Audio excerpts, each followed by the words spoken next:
Tautai A'e ia male kavale na Joe Zuina ele sunga ia Oscar tamaitai ia hana e maise o le tatou producer aure lehi ia misa Jake ia ele dei foi vanga o le via pese de tusiina ele sunga ia SJ de Marco ia o si le fia fo ia le totele le pese ia ai ua tala feaunga ma le ngoa le tatou proklame Tautai A'e e whaiva tiu te mai se fōi ngā luenga sa fita i tunga i ai lo tātou wa tunuu. Ma lo le pale, ma lo le whaatoa, ma lo le taua tai, ma lo le whaamalo losi. Whaatalo whaatu, o folo whaatu, mo whaatu lima wha whei loai. Ia e mai se u te whaamalo. Ma lo a fua ai la ua maua. Ma lo le pale ia te oe Samoa le tunuu. Ia ora tau au le nei asiata. O mai a fo ile na vai aso wato i tua apolima sa pale fea ngai si o mātou ainga ma nisio whaalvelave ia e ala i maliu maleoti se tasi fo i auso tulou ni suafa ua pale ai ia e ia tiute e ia fo i wala awina o tangata ese fo i o tātou wala awina e ia le taimi tātou te ngā lulue ai le community e iei taimi tātou te ngā lulue ai whalewhainga ruenga ma ofisa ese ai o tātou tiute mo tātou wala awina ma tō whinga whaale ainga e te alu lava ma oi le tuunga mau. O mea tonu ane e tā ua full-timers, mo full-time jobs. Awa o tātou wai e ngā luenga e tau te tā ua mo full-timers, permanent. Ia ai oa inga whaale kongu ma solia ni tulafono. Ia ua le toi permanent fo ia ai tuli. Ai na paua tiu te e permanent. E o ai le whaavavau se ilonga e te halu e te le toi loa sou ainga. Ia na o tiu te ma wala awina whaale ainga. Mea foi lea. Ia e tau wha malulu ma tau le pua ia nganoa ina ia mangalo le vai nei fōa upo e masan ia i lea tunu. Ia awalo tau tāle ngā ma lo tau i oe. Fiwa tatali sa tātou proklame mai lea so lulu aso tofi aso wharaile le vai aso le tenei. Ia, sa o malanga atu i au se talia. Ia, sini au se talia. Ona ole, au wai atu i peau wha mawai se tasi fo i oso. Ia, po tau songa. Ia, ua maliu. Ia, mawhale lawasi ona toe sauninga.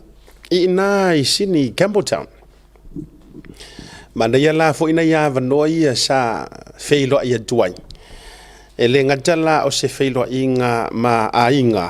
Io e sa mawaile avanoa mātou te wheiloa ia fo i ma ainga ma. Ia a o se avanoa fo. Sa toi wheiloa ia tuai nei nisi o uso o wo. Io e. Ia sa mātou wheiloa ia fo i. Ia ma nai wo mamai nai tausonga. Ia, ese uma, ile nei tama i taimino ta iei wha malulu atu le to telo i la tau sa tau mawhai mai mātou te whailoa. Malulu atu ona le aila vase taimi. O fia fio mātou i whailoa i mali tō whārwa i malai a siata tau langa tanga loha. Tau te sila fia, o le tama loha, o le pese.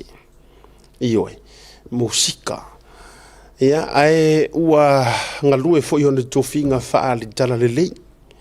Ya po o fa kerisiano ma to filo i fo i male fionga ya tupuola fale atua ya e maisio le fionga le la au na fosia ya ai ono masio na fale tua ya inai tama i taimi ale no wa tuai ma to filo ya ai maisio fo na nisi na tau mafaiane ya wale ya se me usule o tili taiao ya a se tasira highlight o la fainga malanga o leva no na ma filo ya i male sunga le to ina le PIC Reverend Pastor Itione Eli. Kousi sila mai le kusi ngai ka kia mai le mava i lungo le lau. I lalo ane o le ante o Yesu Keriso. O se taimi o se aso o i luma i le toi mamau. O na whaalau i loa lea o le ngā luenga. Mai ai a I le ato ai o le valu se furu lima o tu sanga o sunga le whawhianga inga. Reverend Etione. Le anana maua ai se avanoa au te vala au lia ia u le fiafi le ala usau koe lele me vaveao. Te le o vala au lia wha malulu ia ilan tau na vala au lia ina u whawhianga sa whai ina i St. Mary's. Te le o na ia u ainga ma ila tau na tu u mātou te seo mātou ainga lea. Ina ua mai a foi lele fa mo fa pia mo ki o anga o me fa la vela ve o mo lo fa ki al fa ngo ai singa lule ke le ai fo yo le vai aso ma weekend ai na vala au mai lo le sunga le fa fenga inga ya Reverend Etione pe mo so wa no o vili loi na yo tau ainga ma tau songa ma nei wo ma mai wo o mai o le filesiva o fa yatu ma leo tau fina ngalo o le a o le au wa yatu le siva ai o so waru se I mafai roa I marsunga le to ina. Lea langa walo lo spenda ila ukai mire po akua. Ma mafa ma vai ye mo to sa wo de vavea. Ya lo fatu asia tai lo sunga. Sunga le fa nga to ina le PIC. Ma le tua mai le hole ke le ho fa sila tu wai fono tanga le maftanga le fast ina isini Australia o le pefia. Pefia hall. Ya o le hall ton wana sunga le fa nga le te to te sila mai mo le te lo fa nga.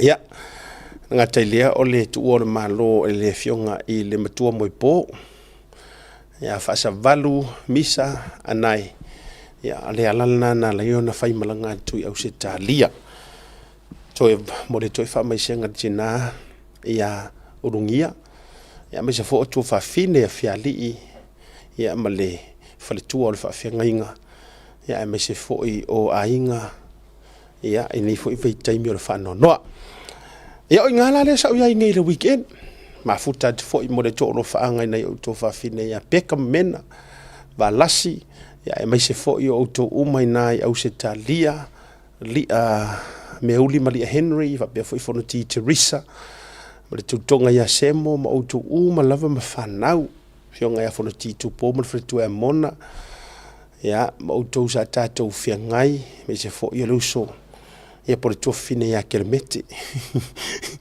ya mau fana mau fo ile ava noa ya sia I tunga mau na inisio tu fa fine ya sale mau se ava noa o te malanga I ono time o covid te le ala nai vaenga na catch up ina o ngai fo la weekend sa o malanga ai me se ava noa ma fe lo ai ma sia wo le nei sa classmate le nei Samoa ale tangata nei este se tia fa pia o se fiki ai le ro sa mo fa sa mo sunga ya ni fa levi ya talo fa tu ai ma lo le tu fo ina tu no ya fa ma lo fo isi o tato tu no o to sa to vili atu talo sanga tu pe mo sina va noa ya malio to fi ngalo o na o le weekend lava na fai malanga tu na le weekend fo ina fatanga mai ai ele au fai visa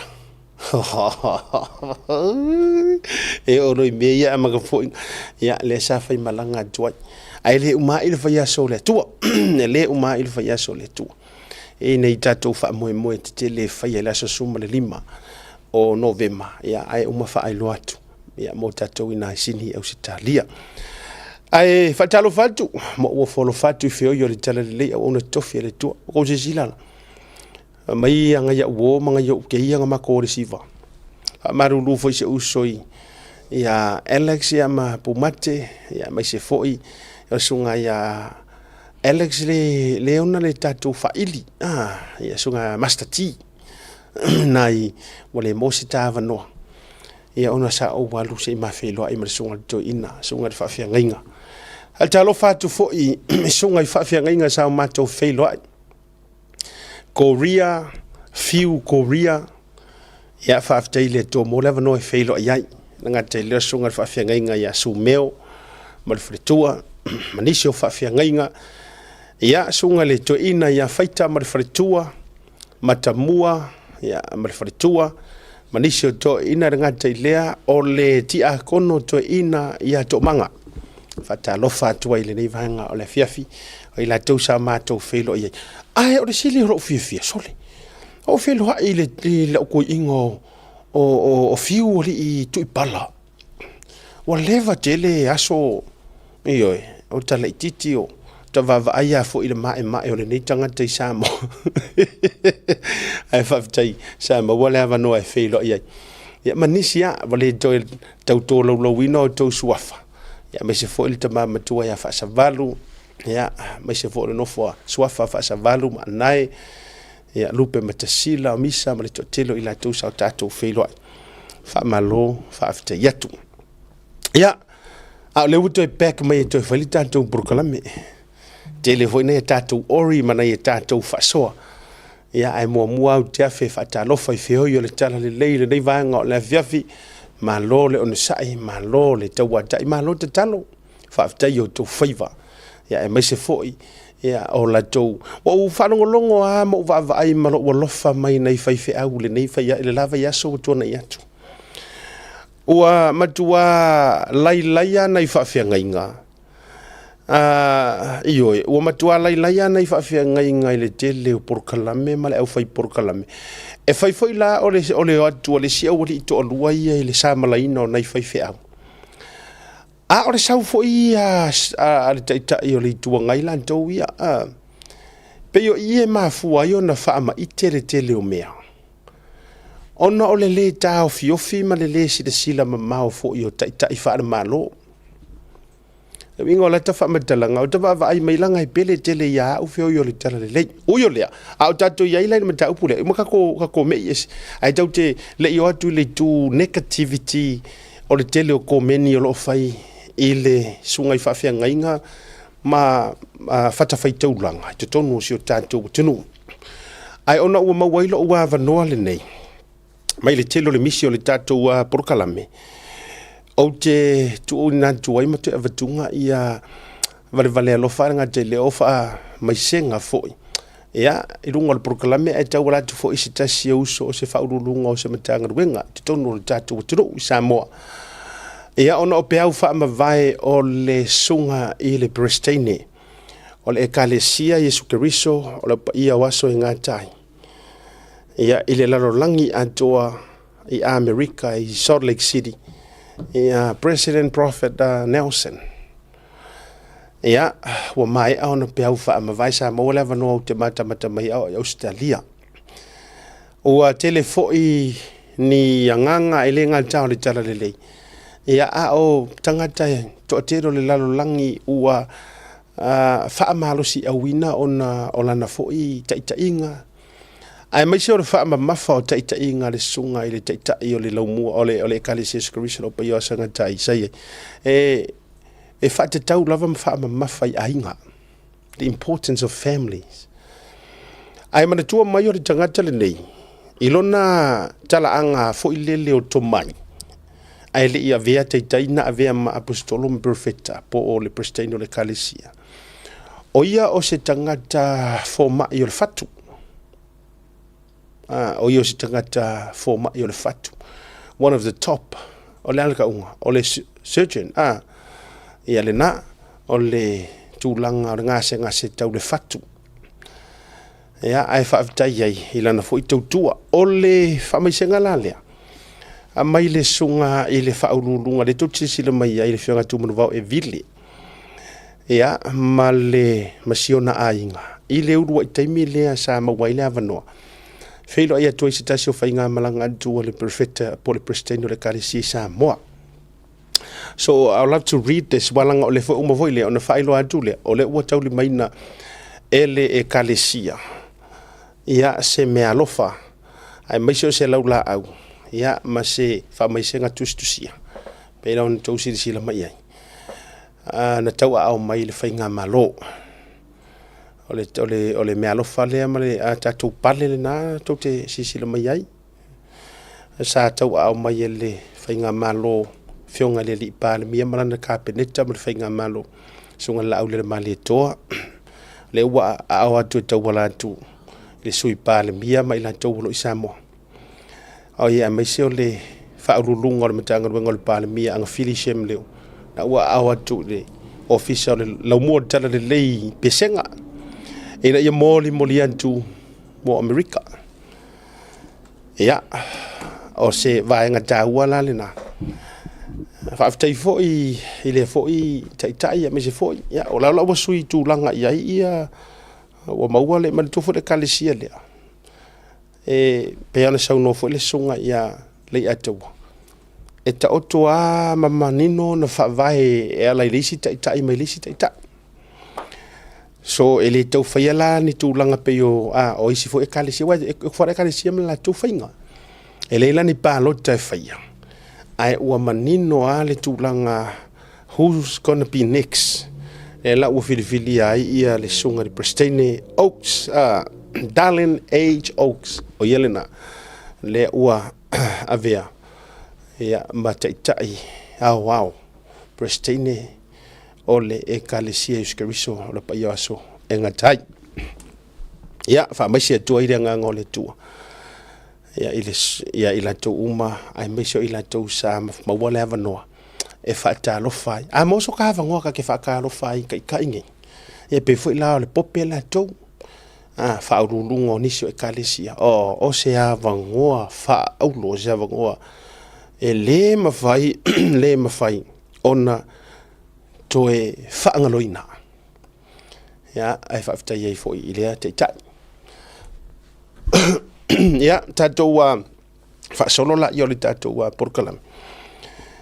O whaalongolongo mai amale, i le neiva i aso. Pese aso o se saua inga I upu makala o ngai whaiwhi au. Ia, o le whaanonoanga ia tate whaavai mai ai. O le si au wadi I leanga makua I whaia ngai whaiwhi au. E whaisi makua o le si tangata sunga ia. Ia, ai o si o nā dali I fōi. Sunga le whaafia ngai ngā. Ia whetū.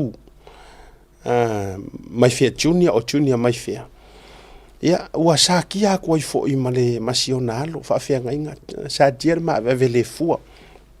Ia, ona o tūlanga e si o nā tua a ta mā. Le to ina I antiu malu ma na fōi whaasala launga o loo whaiele nei taimi. Afia ai nei whaiwhi au, ma afia ai fua le tūlanga. Ma whapea mai nisi o vaengai.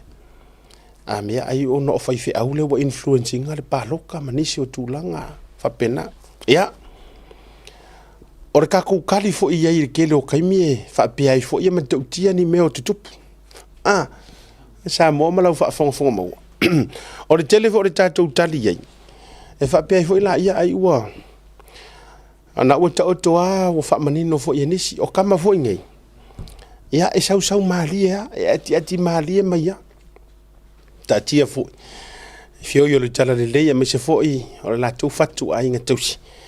E malama fo I le silafanga le tua I so se mea. Ala lea. Ia la ka wonga se le me ka alo ile si awari. O le me fo ia di mama ia di awale o e roke mea ya ki di inga mama. Fa bien na se fo. Awa ta vai tu tamale o Kanata. O le tamale o faisi mai. Ai fia tele alu fa mai te matalote mea tu puai le mai. Le fatuai. Eo, o le tangata matautia e te vai tunga no fo mai e mai e tau tala mai e mai e tau o so se mea e pupula mai fo e mo kwa fa makua mai. E au so mai malanga ko inga le fongi mai le isu pe va tu fa fonga le tu no. Fongi mai runga. Wa tatu vai e pise fale le me te tono le fale po au taf po fera fo. E tau mai a fo I le tala noa. A le mafai e kango e look after lo si o manga. E sau fo I lau tala noa tu lo le ngana e fa ina elo le faʻasoa. Ioi. O le mea langa le o sila le la mawangei. Nga o faʻasoa fa ina elo vatu wa le whaafonga mai le tunu. O le faʻasoa nga le u whai ngiri kai mingi. E tau mai I le mea na fongi elo na isu. Ioi. O le mea fo le tūlanga fo le nā lai tu tono lo na ainga. E le o na whaata pena lo na whaatūlanga lo na ainga. E le o le winga la u whai atueli tala lea. O tu ainga whaasoa wha ina elo wha penei. E mai mau ai fua le kaimi. Ioi, mai mau fua le taimi ia e. E tātou te amana ia nei tu ainga tangata ua lava langa whaakafa fongi ia moki ngomai. E rei ropo au ka whanga ngai ka kiela ngai puki. Iyo, ele no por au ka fanga, ai ua maul fongi ngar ka mano risu. Hu no so po ko kofu. Ka fio lai. Wala vala le na e tau mai ai. O manatu fo i malangona faʻasoa. E le faʻamamaina fo. E so ona talafo. E so ona tafongi solo. E va penga. Ono winga la o le tūlanga. Sau mawhesiria lea li i e mai. Ia walu mama ia whapea. Ai, to lo le whafonga ra tunu. Au ko ke mai ninga whai mo ukale langa o le he. Au e kau. Iyo. Ai, o le sila vaenga no util jilo mai ai. Ua whaatala noa hatu e se uso ia sa vea. Ua whaatala noa hatu le si tangata lea. Tolo. Ona o le taimi au se talia. Na mafu aio no te uru fale atu te tono le fale o se uso. Sa o iai, le astona. I le tai au vai a kuloa. Ai sauro i lunga mar whaakarangoanga. Ia o awa ia te le ai astona. Ia te a maua ua vanoa ma whetau iu te mata i le whaasoa le sunga i le ataua sa vea. Ai o le astona ila lea. Whetau i le lea la uru fale tono le fale o se uso. Ai saulo mar whaatara noanga lea. O au la ia. O le mea mua i lo noso i lo umawhauwhau. Ia o te whaafitaia u le sunga ia le ataua po sa vea. O te whaafitaia u le uso o le alawinga e mawhai o na lifo la te tala noa. A o tu ai ngā tangata whaapenei. Wai pule asa vea ia langa por karame. Pule foi asiaka ia yanga kala i langa por karame. A o tu ai ngā tangata whaapeo laina whaapenei. E matua i mau ai se taimi o ni por kalame ua mauarulunga. Ona toi tu waini avanoa i nei tu ai ngā tangata. Now, o lau kala, whether you like it or not, peke refia fia mai ai atia. It's a least of my worries. A o lau tala after somebody nga sau makua whaaleanga mai de kamari anga, e o vanga whaupwhai. E te loina wo whaanongolongo atu ai oso mai ana tala i lunga por kalame sa vea. Mawhai mai. O ia kalangoa issue o ia fa mai moni mau mai sa mo tele fale hanganga lava se tangata se tele how dare you, how dare can you come and lie to us? O lau talari mau ke kawaso. Mongi ara ukan. I love leuso ia sa vea tu mawale. But I can honestly say ua matanga ai le por kalame i lo waru i fuirunga. Tau kana lea. Leo wa e su e lanu solo. Wa e to e su e kengi. Ma e fia le leiva lea mai. Ina ua e sau i ingosia oe. E alui o ingosia oe. E alifo re sap ingosia oe. Ngā o mea ingosia mea ke rua whiroa. Nea awane ngalo. E le maasangia ia kia.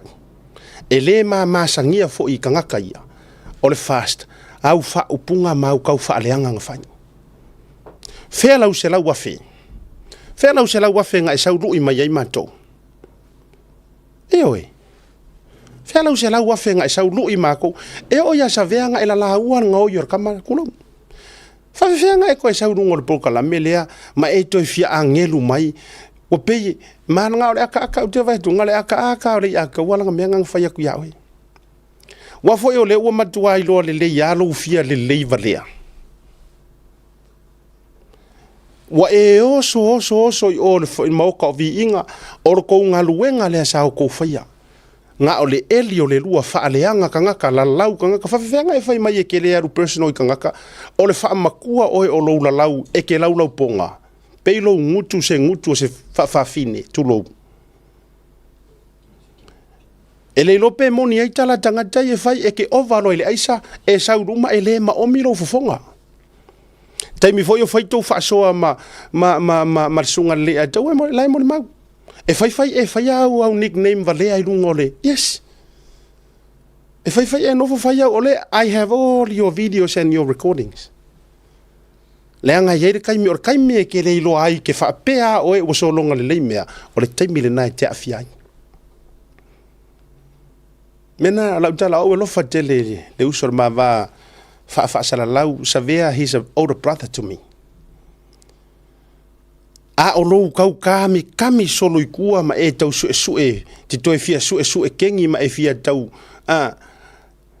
ele ai se si tau ele o mo mia ngisi ngi o mangaku o pumongi sa o leili mongi le o fatu ai pa wa le me le o fa ia tu ia tu e sa o le ia kala le fa ia li mongi runga pokala me pulotu ele o se fai pule ele o fo i se media alu e fa kau o ka vale ku uia lo wisu i mea ele au ia lo malama ku lo wisu alu o fea sam lua sam kolu sam fa fea sam ia fea ai jawa ele alu ai Samoa ke ku matau tala lo ngutu o leva na valo solo mai lo ngutu lunga tu lo fa fonga le tu fea sa ai na me wa ele alu ai ke ku fa msingonga ai langa te pala ai e te pala ai o ala ian meo le tangata pala ai. Na wa eke iwa e sau ke fia, wa ingo sia mai oe mau kau vi inga, ingo sia mai oe puloku i lo fia poku. Le la wa e fa solo mai eso e langu solo mai i mata ngā i fua le tano ava. Lo waru i fuirunga. Turo. Toi ngā tangata nei Samoa, lau tu alalo fo il fast, awa tātou te se tia. Aua ka koke e fainga kanga ela ngo ngai o ele ke fast ai ke fisuisu yai e fainga kanga ela ngo nga makolo ngonga le anga ile ila la uer kama le ru kama di anga le la wo fa ku ya o ele fast le ru ru peke ko ku ava ngoi meia e fainga tala ngai ke fimomo wa ifo e wo fa ku kana ngom makwa asia kai sa war kana ngoi le fefe ya uskanga le anga ke le fo yo au fast le u fia fast mai kai mingi ola au piki back foi nga ola au fafa pakua yoi kau kele manga o mia ko inga kanka fapea ai a faito te lela ngona ina le anga ile ila la uer kama le ngio ko kamari anga ile faki nga ka ka le ku fak le la nga ya la ngo fa yaku a kala ngoa ku le anga o kele ngo nga o kala ka le fai mai yoi me la leo te le toi whaapeleinga ma whaasofia se kangaka nga saunga oi o kako kamari anga. Au whatu sāne me lea. Eo, ia te oi a o tauia lea wawai atu fo ile fast lea tau te wawai atu peito tu mai au atu whaamangalo ia malea. Eo, not a real fast. Eo whak, lea yo le whaamangalo man meanga o le meanga e wawa umatangatanga ile angar kamare ia oi.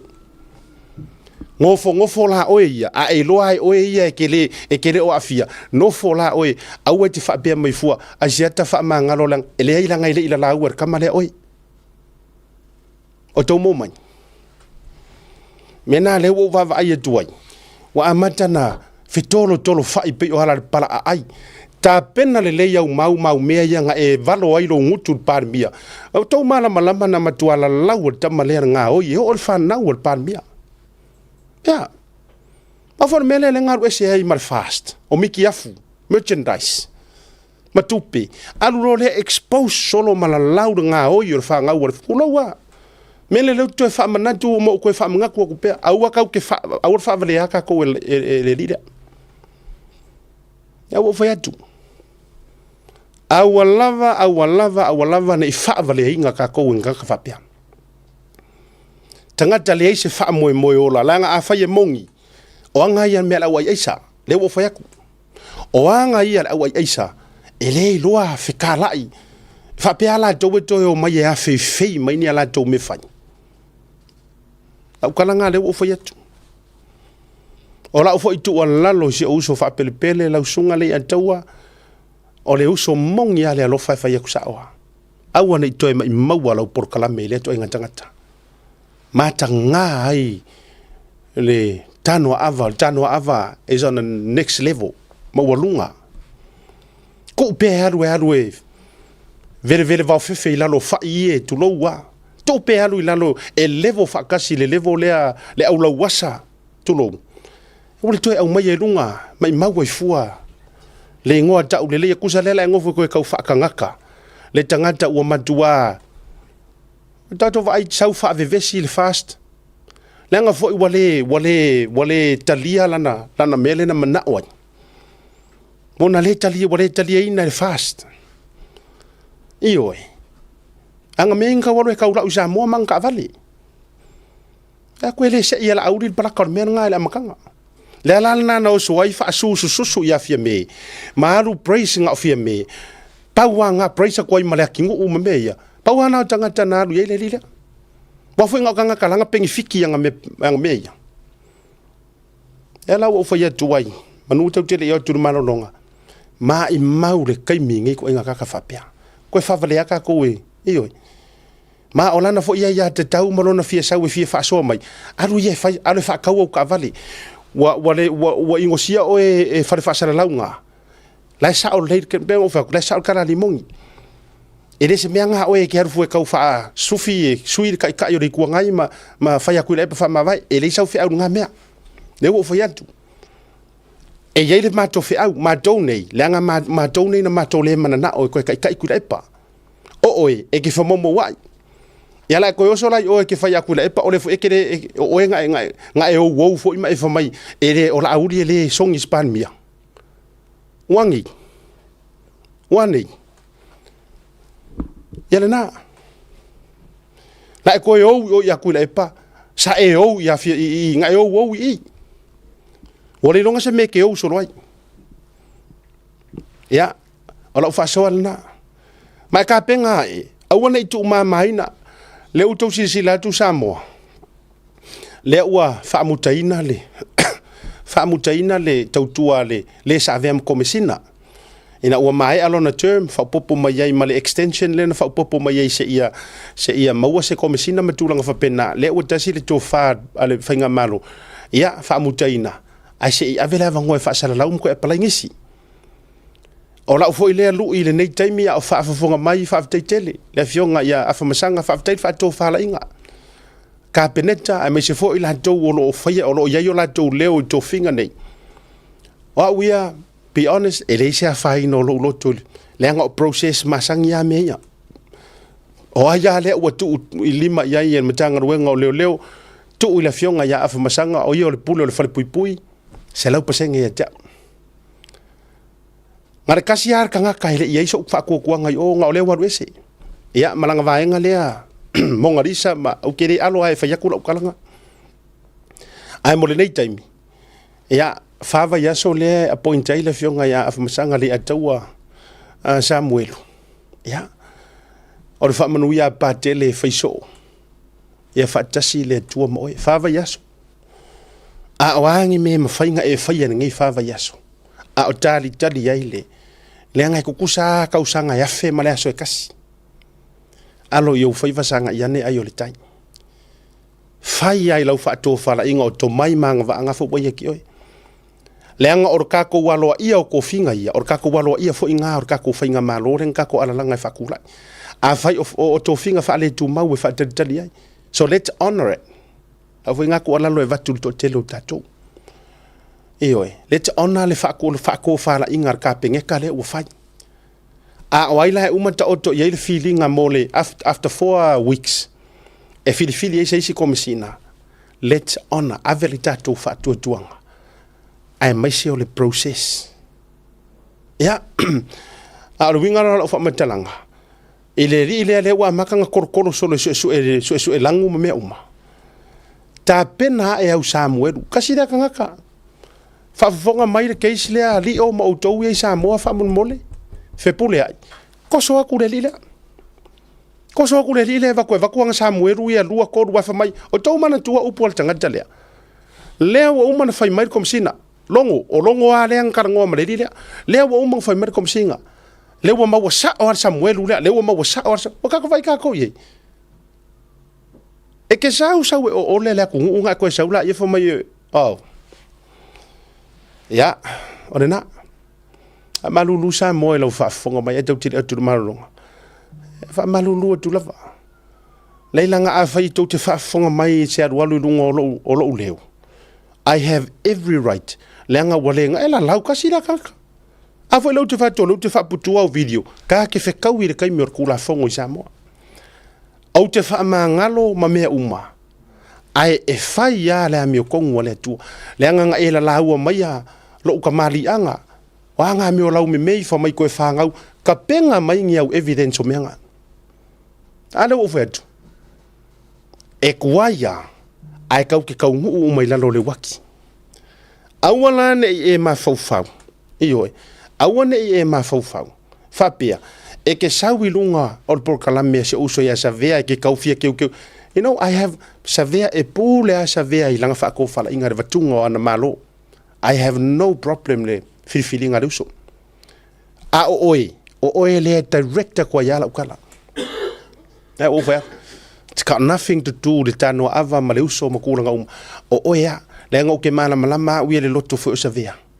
Ya, itu ua vanoa le uso ma tūlanga whapena. Ai ua māngai lea, langa ele leile a mainga o le kāua, ai ese me whakaua ia, ururua whakarangoanga.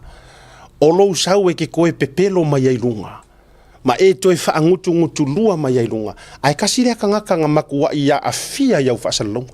Te ofo I lou le maa. Te ofo I lou le maa. Te la lau ma wha male pelepe ta mali ango tangata. Ai whaingo fia na ito oso mai o le taua oe e na ona ta ai whawhala salu I lalo ka peta. Ai e sau e te ata ma whaali mai o manatu pei o le tama ai na o le whaatau ta avale lau mea nai whai. Ya, au wa vatu lau tala. Ia e ta pena mai e ango whaku. Ola walu I Samoa. Se I vanga nā wa o whaatotuaina ko me sina la tau te lotea. E whaia, o ko ngai whakangisi ha, oi whakangisi. Ai o te fia whaatotuaina ni tangata su la kou ke handlinga la o case. Where did I go wrong? O anga whea ngō whaalea ngā kua ingi kou kamari anga besides I lo kaukala issues.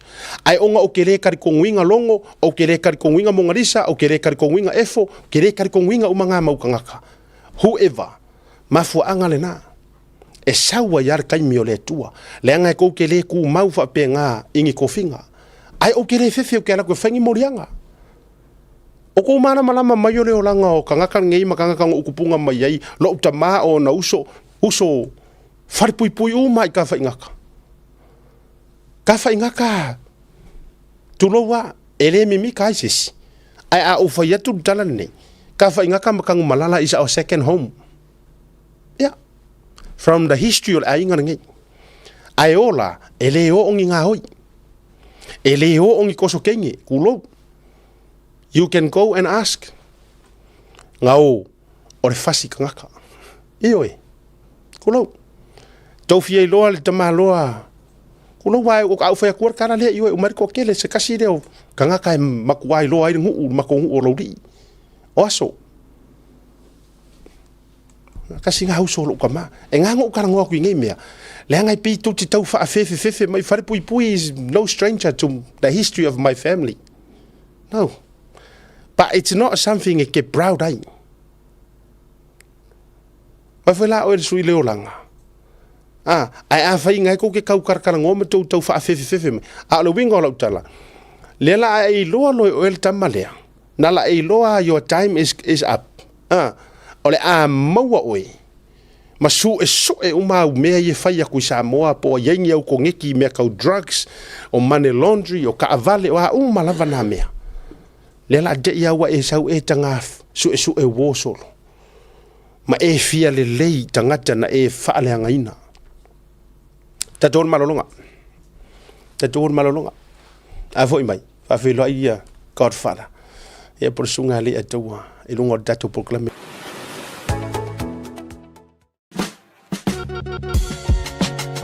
There is no better way to support the 685 than to buy locally sourced goods. Here at Tasi Market, owned and operated by Samoans for the Pacific. Affordable funeral services.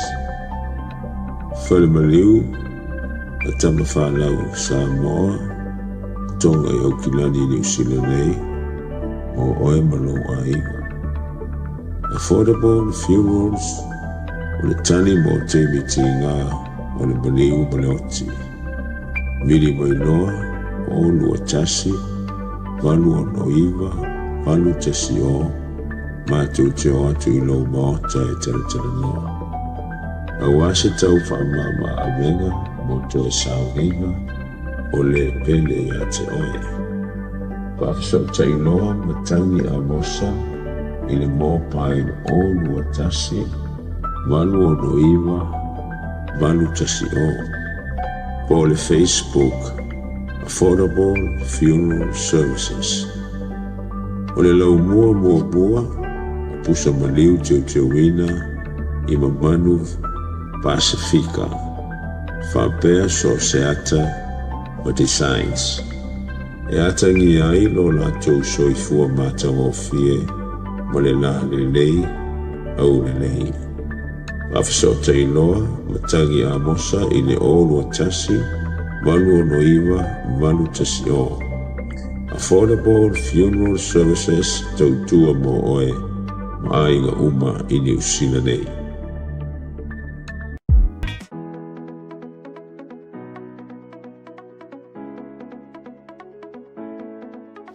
Hey, have you signed up with BLUNET yet?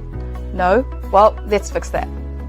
Head over to www.bluenet.co.nz and hit Join Us today. All you need to do is fill in your name, date of birth, phone number, and a few other details. This helps us get you set up faster. We'll also need a photo of your ONT serial number and your modem. Not sure what an ONT is? Don't worry, this is what it looks like, and every house with internet has one.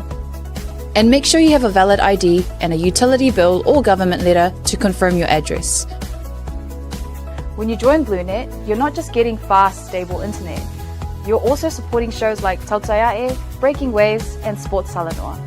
Your BLUNET subscription helps us bring you more content. If you sign up this month, you get $10 off your first 3 months. If you have any questions, call 0800 258 638. Join BLUNET today.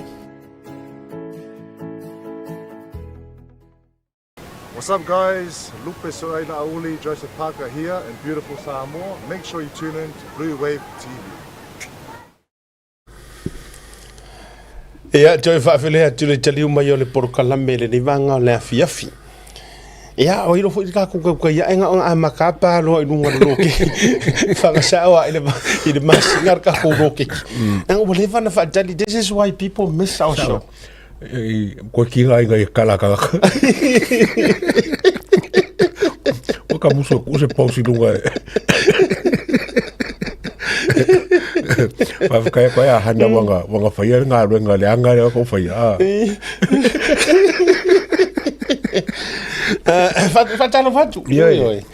Welcome back. Ko se ka foi welcome back maka o ya ka. Ya, ma lo se malanga ya fa pe foi le sunga le mai kai ka pokalama ya sina mai mo Samoa. Yong kulang fa rupe mo kulang mo kele ya fa felo ya kulang fi mo la fa tai ne fa. Pa malu tu te sau. Alai halu la faʻasoa. Ele tangata le. Lau kama, wala nga fo isa rua fai. Wa fo ke lau kama, lau kama. Lau kama uru pa po le fo wo so mai fo ai runga le. Oyo. Iyo. Ia nga. Le tangata o mori o. O ka ku senga ka ya mau. Saula vai le fast. Oso le chapipi, oso le sap, lau ku ko kasi. Ele leila ma whaafitaia mau. Ora por kiki. Ai ale. Ora whakau ka whare. Ia wana, no na pau na ora mea leo te inoa ia. Ele sanga pokalama, ele sanga. Ele se miria. Yeah. Ele si tangata se miria, ele ai matanga ai fore miria ia. Ai na ole whiaro rua I solo. E whao ngā miria tau mori so na leo. Yeah, okay, no. Kere kakawhai mai soli. Wa poko mori o iauru, mori o karang whai rese so lupo karang.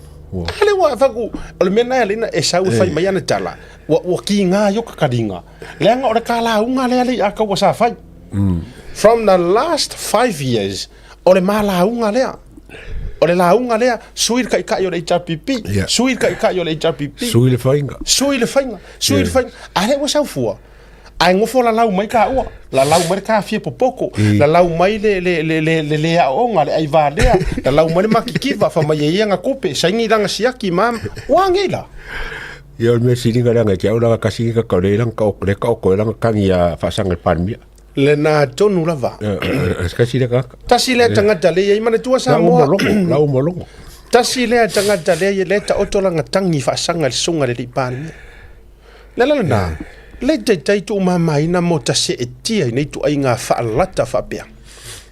Iyo, ma tau sau e tau su e felengi, ma tau su e wo, ma su e Sa vai aku ko ki a lupe ko waso promote met kan nganga le. Mo kau ka lesi le mo mako. O le sa mo wake. E ka mo li mongi fa singa ke ka maki de. O menga ngo interested pe o sa mo ya ra kamale ka afu ra mo rimoni. Wa afu li mongi. So le sa.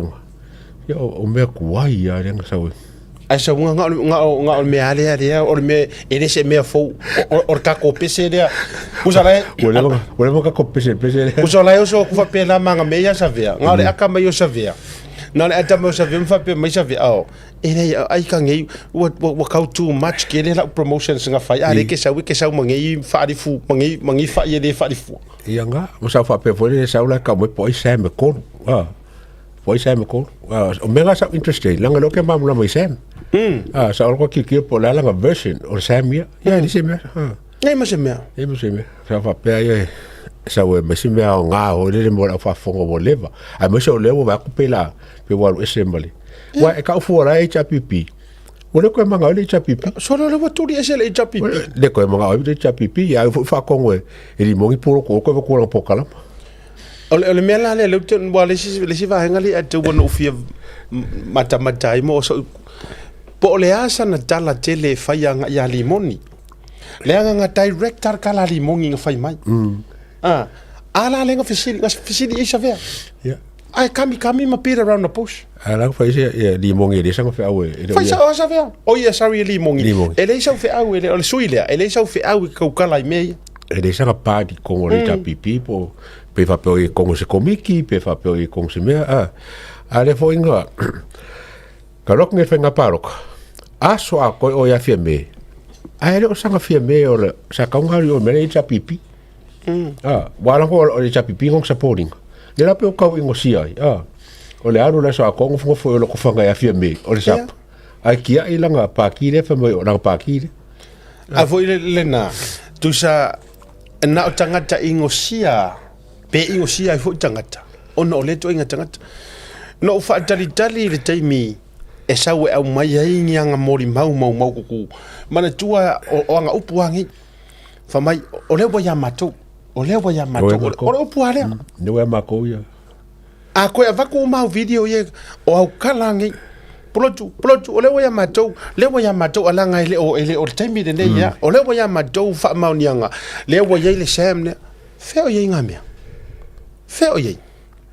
Ia wasa telefo ina foi pokala. Ya foi makere foi pokala, kusa ma pokala, kusa pesi tipe, kusa makere au. Au warka kaya.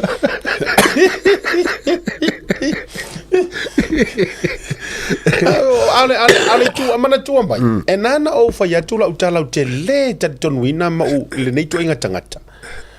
Leanga o le porkalame ngei male karangwanga masem. Nga mafu ai ngai loa nga fai vai o le ria. Ya.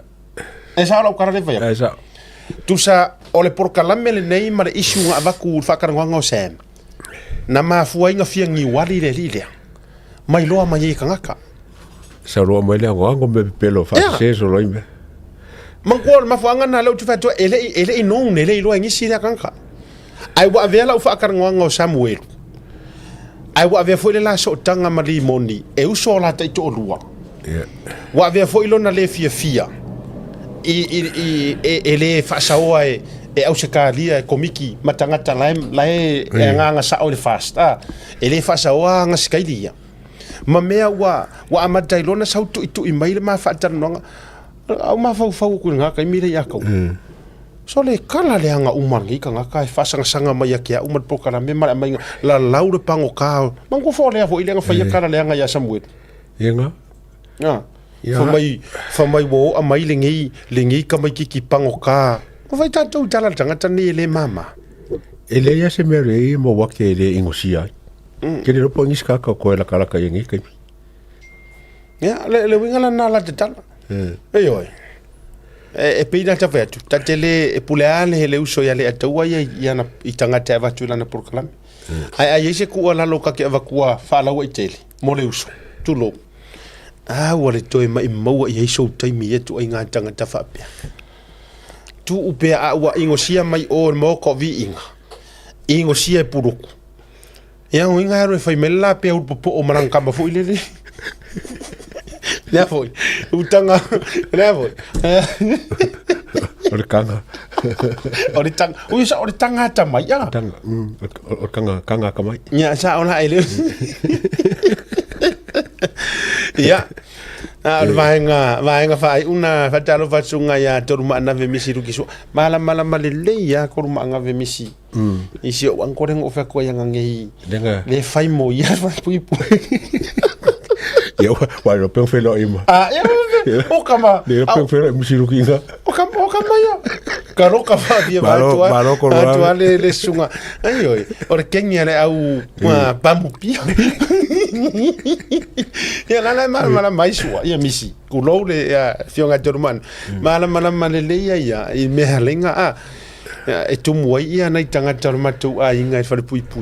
Ora me ale ole ole mele ole le fo tu. Ta pena ha ana mau mana me ia. Ka penga haru I Samoa.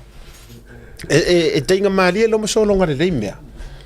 O te fai ia se sau e mai anga evidence o anga laulonga i nga fai mea ja. Awa foi la langa sau rungo ka inga. Lana sau rungo ta inga ma me fa pena. Ya e pino te fai atu. E tauti ai ku ava ai ku ava. Ya. Si e tatou tau nuu mai lalo le wati ale atu. Ia nga. E le kai ko sau le ta pipi langa la kai ku le pa we kai limongi we kai e fon koi. O ngi ska ka la ko elenga nga sau ko ngoli ta pipi. O te loa le o fai o kamalenga fai campaign le sap. O te tununga. Tu sal mafuanga foi le pa umo le. Vai. Ku so fai campaign ia ale ku so fai campaign le ta pipi. O misi. I ar fai campaign le sap. Olea.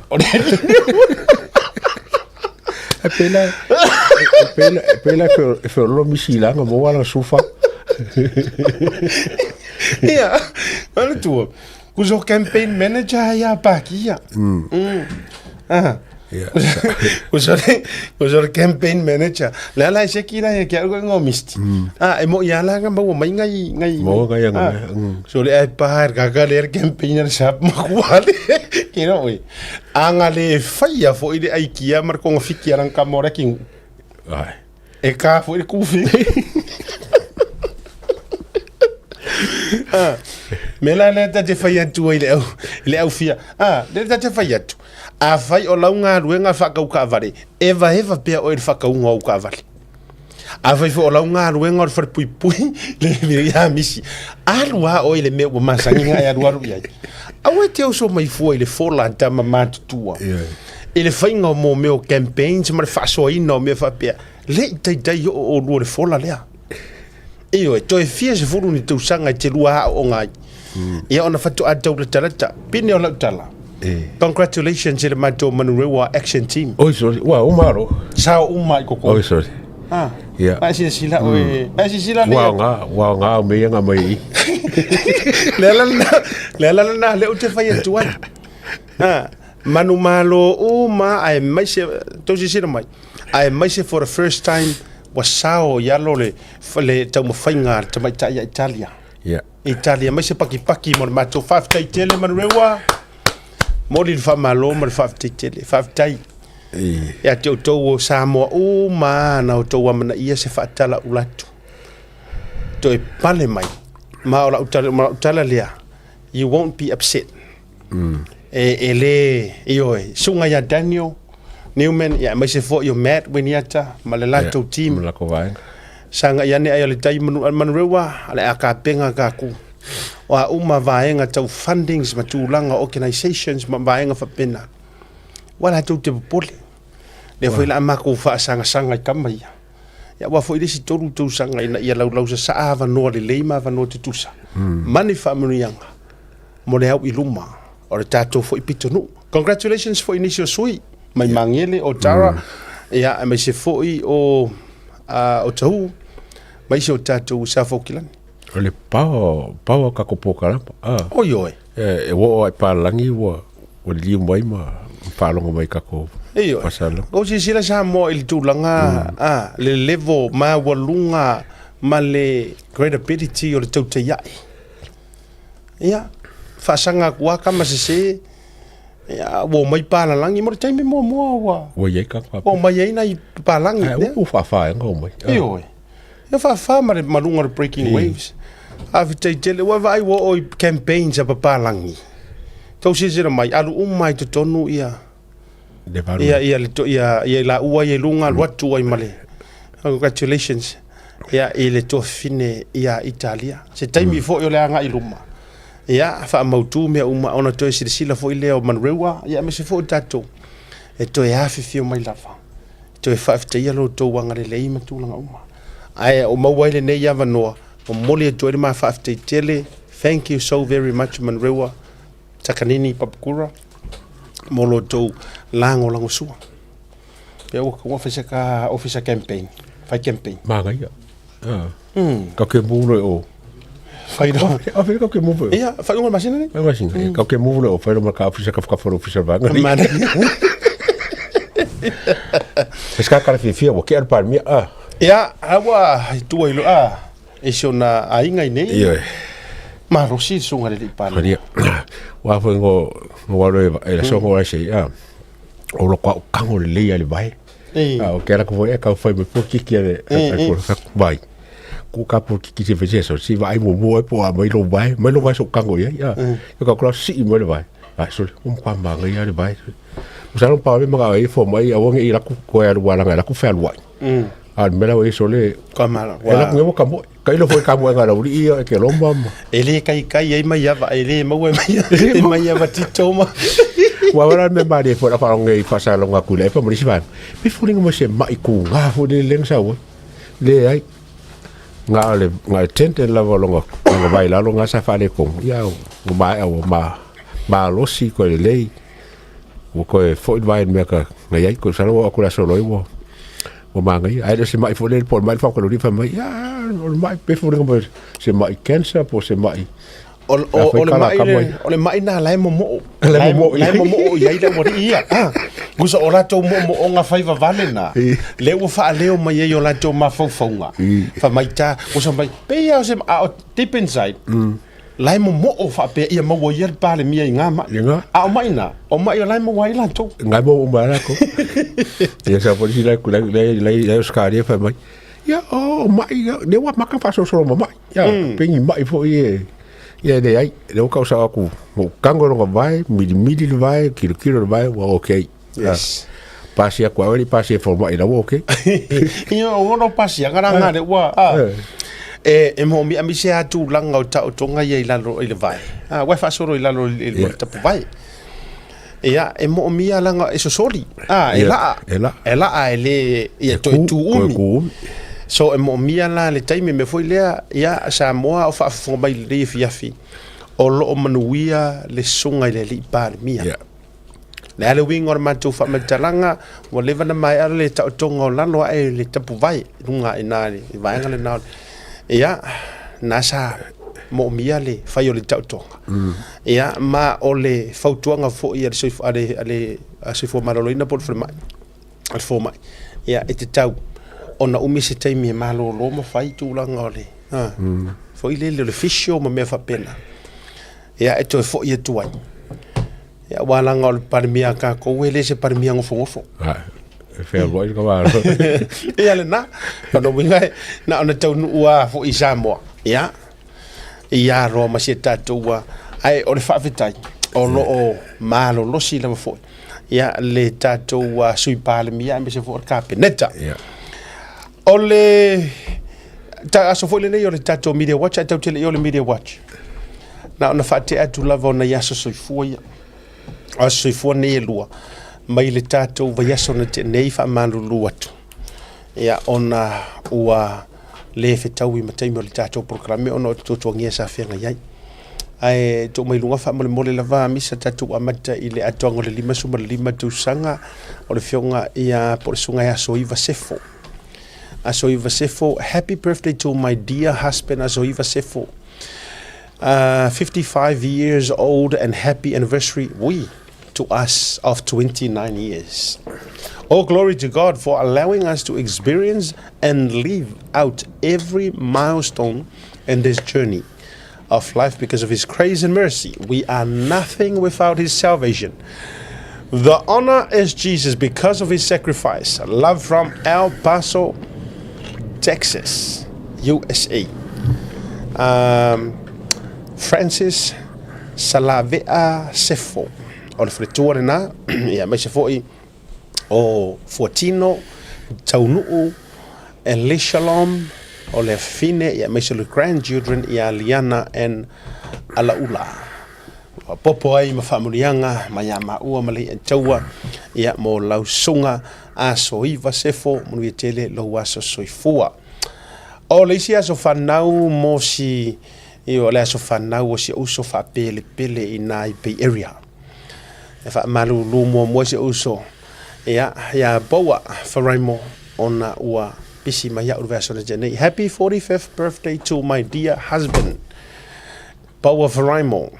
Today we celebrate another year of God's full faithfulness, goodness and mercy over your life. Thank you for setting a great example of Christ in our marriage and our family. May our Heavenly Father bless you today and always with good health and happiness. We love you always. Molia joy mo walo faanga sama to filo I pe area marsunga. Ya Boa Faraimo. O sunga fo I o le failaunga o le tala le lei. Ai na podcast le na. Ya e faila na faʻasoa faaleagaga. E manuia le tonga lo faso ma lima tausanga jo le uso. Ya. Toa ina I le tuolo loto tala I lona filangalo ma na tala le. E ala ila na upu fola. Ya. Manisi lava ua atoa pe whaamana tuina o lato wa soifua ni aso. Whaamalo ma wha manuia tu o to waso soifua ile aso. Let's welcome le tusala ia Hana Schmidt. Lungo le porkalame. Po le hafo ini tatou ori. Basi tatou Media Watch. Vaenga sa mata ituina. I tūlanga o le au nanga wha media. Mai le lafo weekend se pa ia mai le amatanga le nei vai so baro se fomnu Hana so for manuia asiata. Hi, good morning. I mean, good afternoon. It's afternoon. Hello, everyone. Hello to all of our viewers. Thank you for having me on the show. How have you both been? Manuia fa jai ko over ma vo Hana Media Watch. Yang le ko fa good morning mai. Before ngore foka mai Media Watch.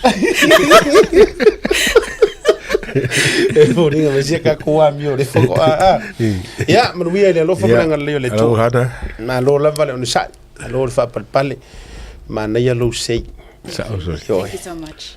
Yer sei Johanna tawi malo fa solo ola tato wo lo ina ni so vaenga va tu le vanoa sei ani na yo tongo le Media Watch ola tato fa solo. Awesome. Thank you so much, Asiata. So our first article that we have for today is by the Samoa Observer, and it is named Fast Budget, Same as Ours. So in this article, they cover how former Prime Minister Fiame Naomi Mata'afa, she praises the Fast government's newly tabled national budget, noting its strong alignment with her cabinet's earlier fiscal plan. She pointed out that although this budget was previously rejected, leading to a general election, it now includes policies that have significantly improved Samoa's economy. She highlights the public debt reduction, the minimum wage increase, foreign reserves doubled, tourism sector support, Samoa Airways turnaround, employment growth, and also exports increase. So Fiame and the former minister, Lautimuia Weleseva A'e, said the budget reflects disciplined long-term planning and responsible leadership. Fiame expresses confidence that the budget will continue to drive national growth and economic stability. So although there's recognition that the budget is good and it is good for Samoa, as you can see the title of the article saying Fast Budget, Same as Ours. E tangia mai la I le vaenga le Hana.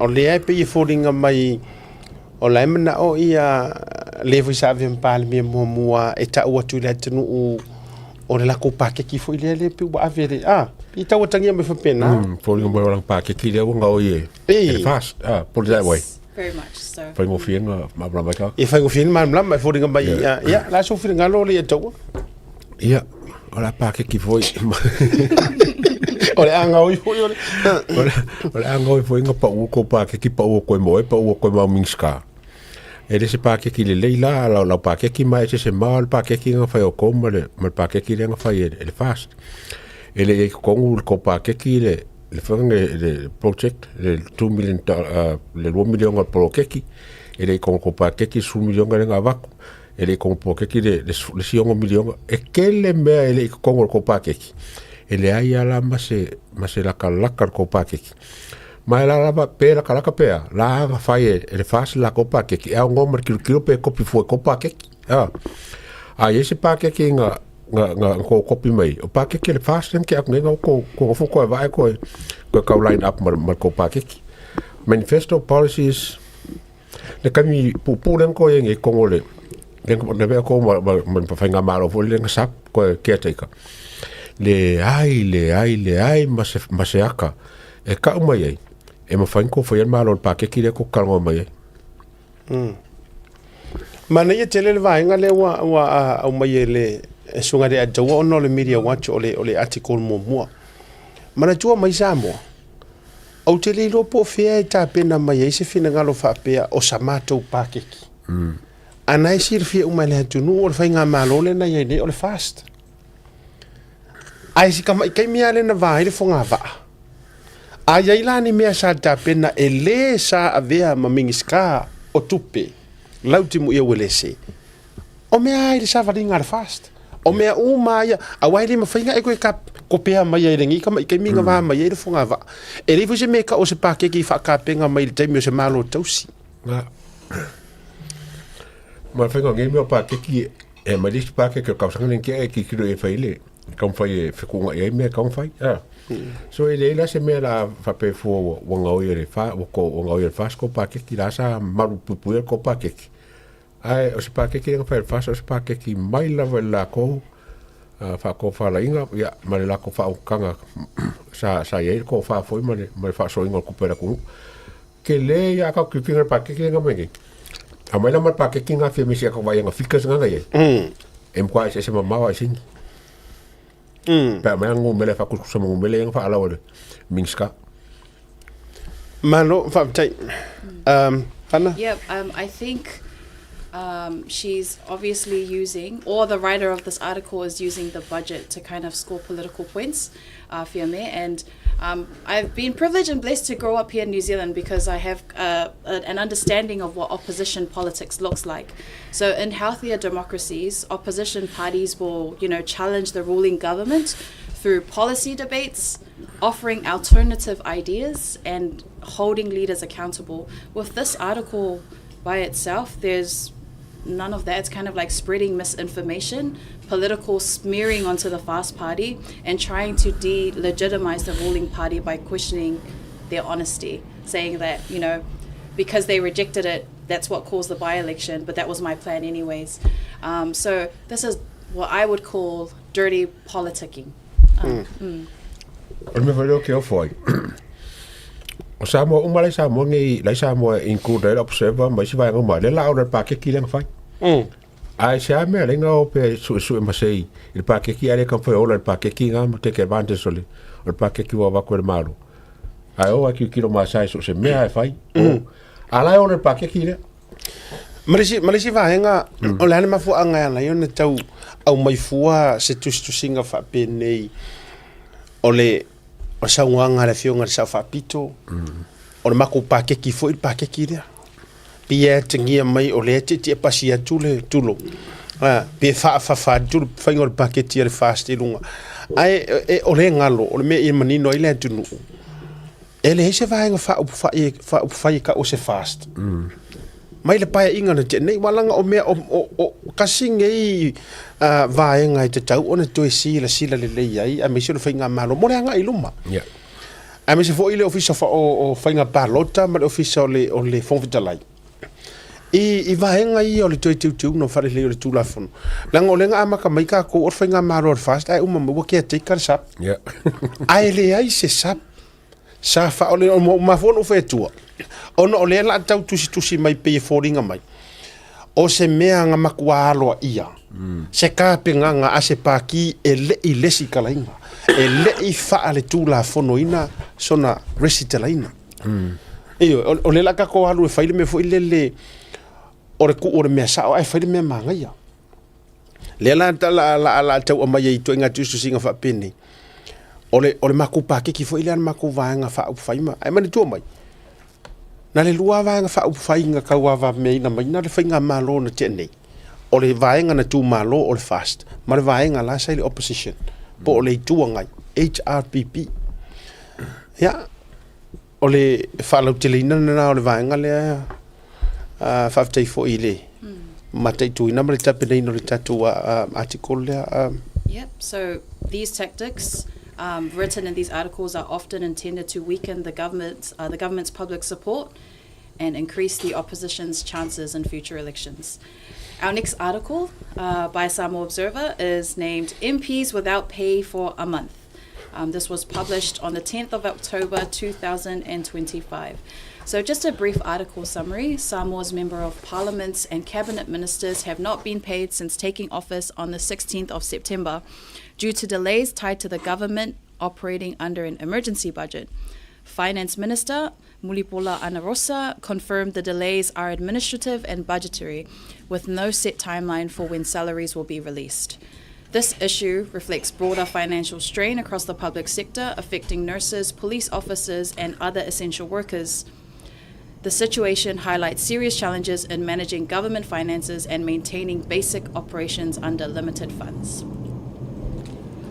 Ola ofisilia le to lo fo fa mai le tu uma le nga sisila kungi e pu e mai le ata e tasi atanga tau tela ngona I ola complain ola tutongi e le o complain le fa nga malo tu le mai o kanga kai e complain fai pule o ri kuangai ai mai sia o ri o revang fai pule ola ofisili ole you know, don't get me wrong.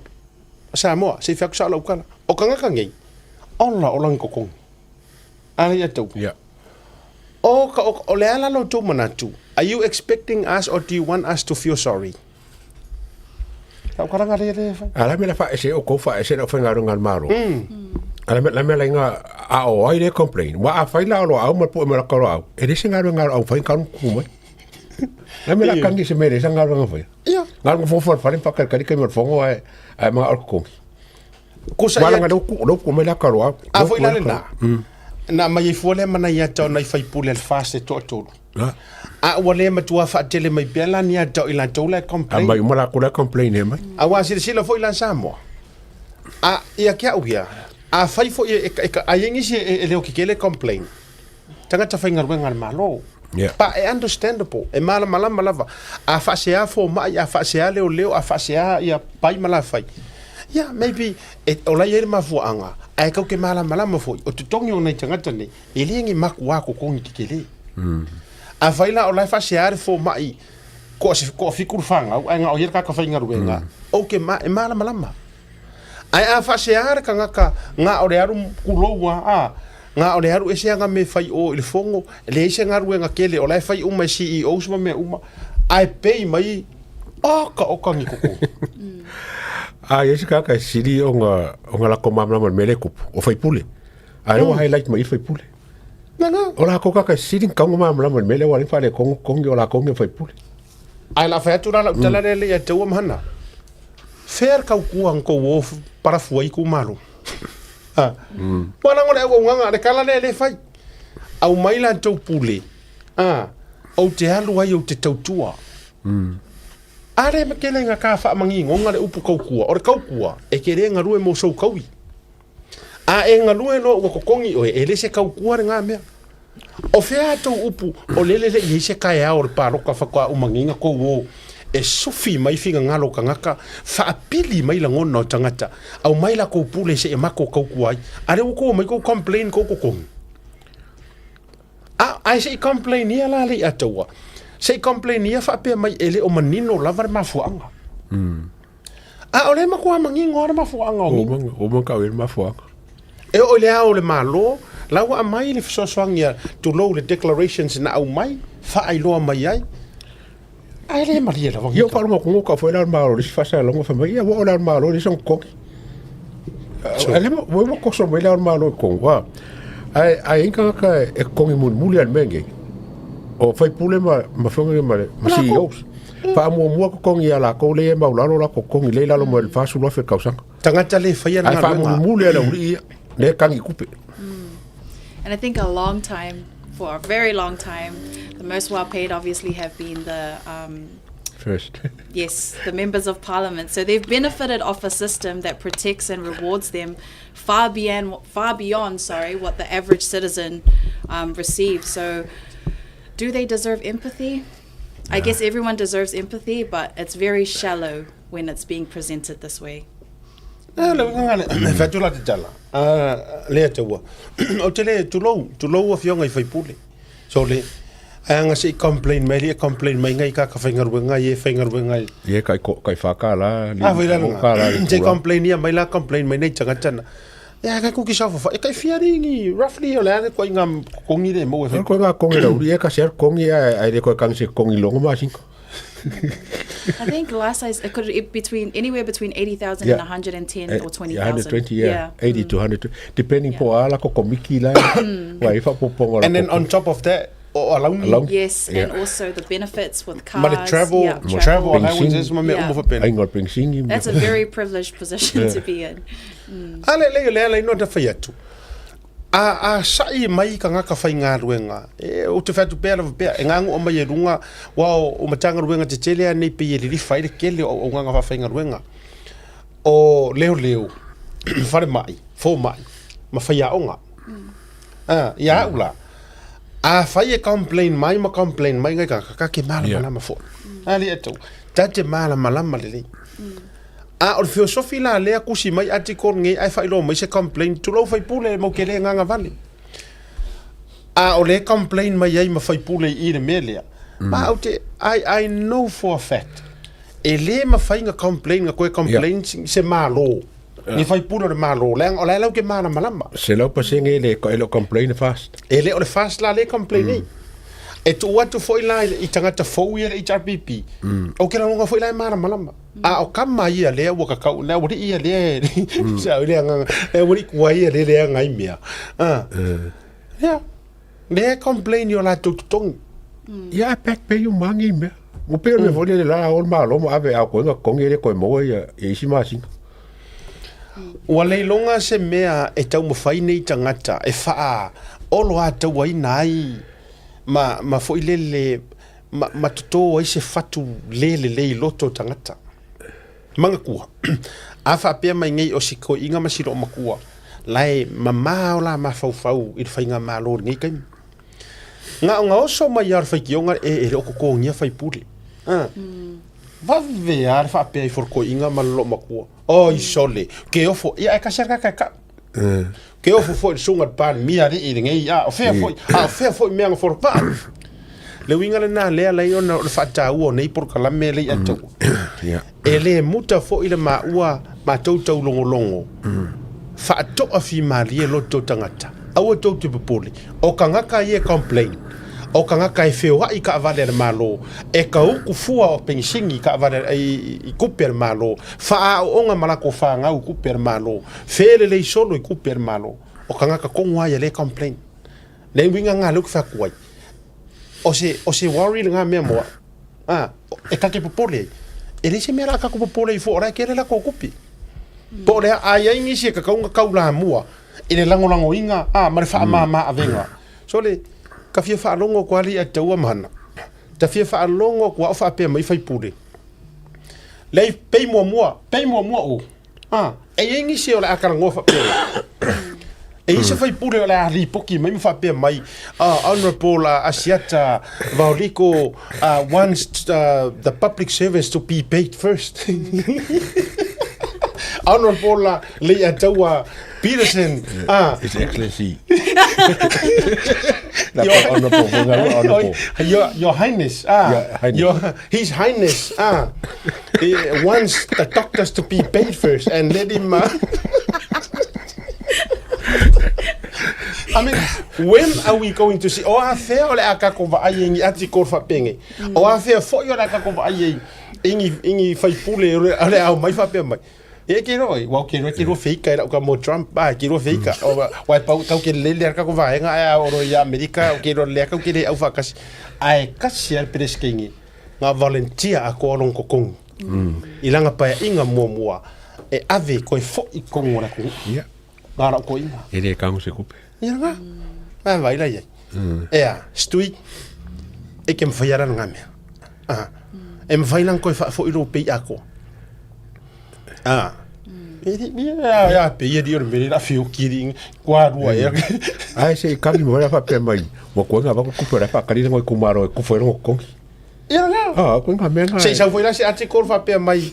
I'm waiting for my pay so I can yes, I can donate it to my exactly. to Mano.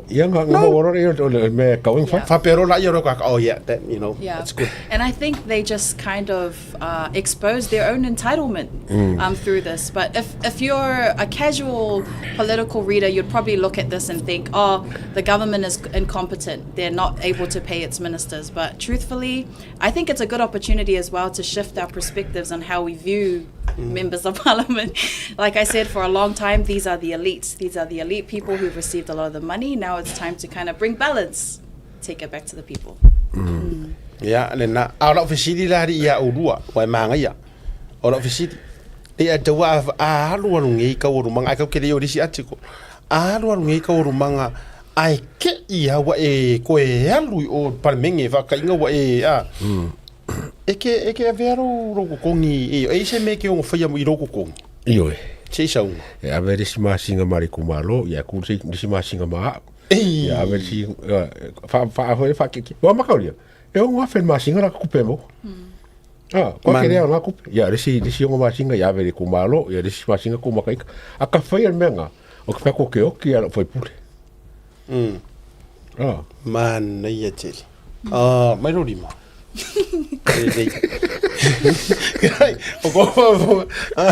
Le ai ranga e tāua e nana ta whai atu tole o pe ia sa whai ai kangi ai o ke kuri loa I ngā le upule o e whai laku lo I tō malo e au mai lau pule o te alu ai o te tautua le upule ko sa le upule o ke e kakangi ai o kalinga I kaimi uma o te le loa po le atonu se mala maanga o whai pule I le whai ngor kala rea. Yeah. Wha mai au mai o ke alu to serve. Service is free. No pay. Really, they are there to be served. E siri ai le whapea mai ai. Au mai la ko pule. So walu ai. O ke whai pule. Tawanga. Yeah. Yep. So, sorry. As you can see, they're trying to spread this narrative of fear. Last week, we discussed how they use kekepua'a and how everyone's not getting paid. So they're continuing on with this narrative of fear. Our next article is a letter from HRPP leader Tula Epa. Article named "The Courts Carry Our Hope to Restore the Integrity of the Elections," published by Samoa Observer on the 10th of October. So in this letter to the editor, Tula Epa, leader of HRPP, and he criticizes the current Fast Party government and raises concerns about persistent corruptions in Samoa's electoral process. He explains that Samoa's general election results are often finalized late due to numerous post-election court cases, a practice uncommon in many other democracies.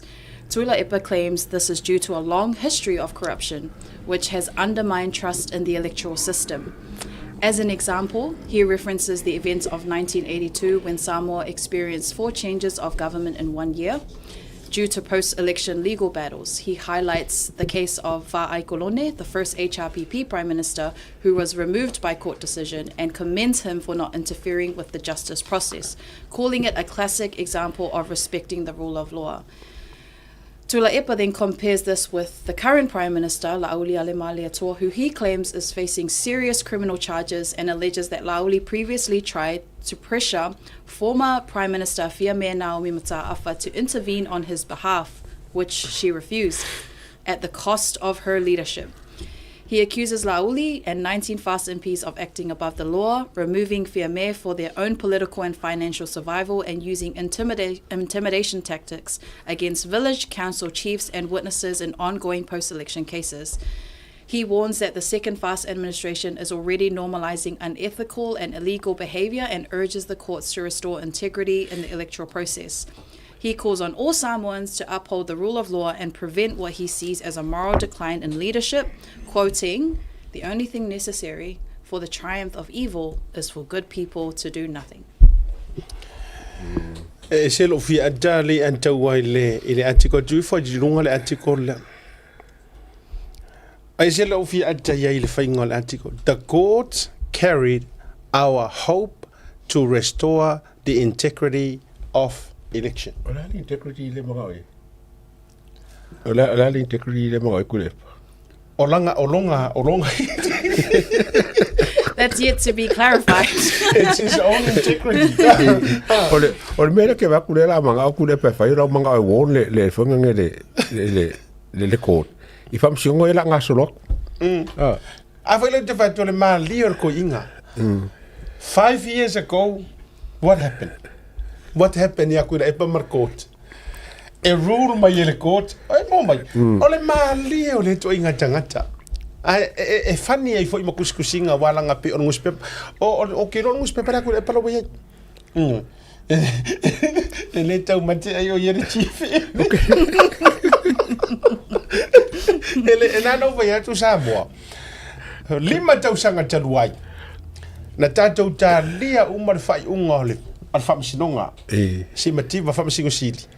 Po o whea le whai ngā mālo le atula.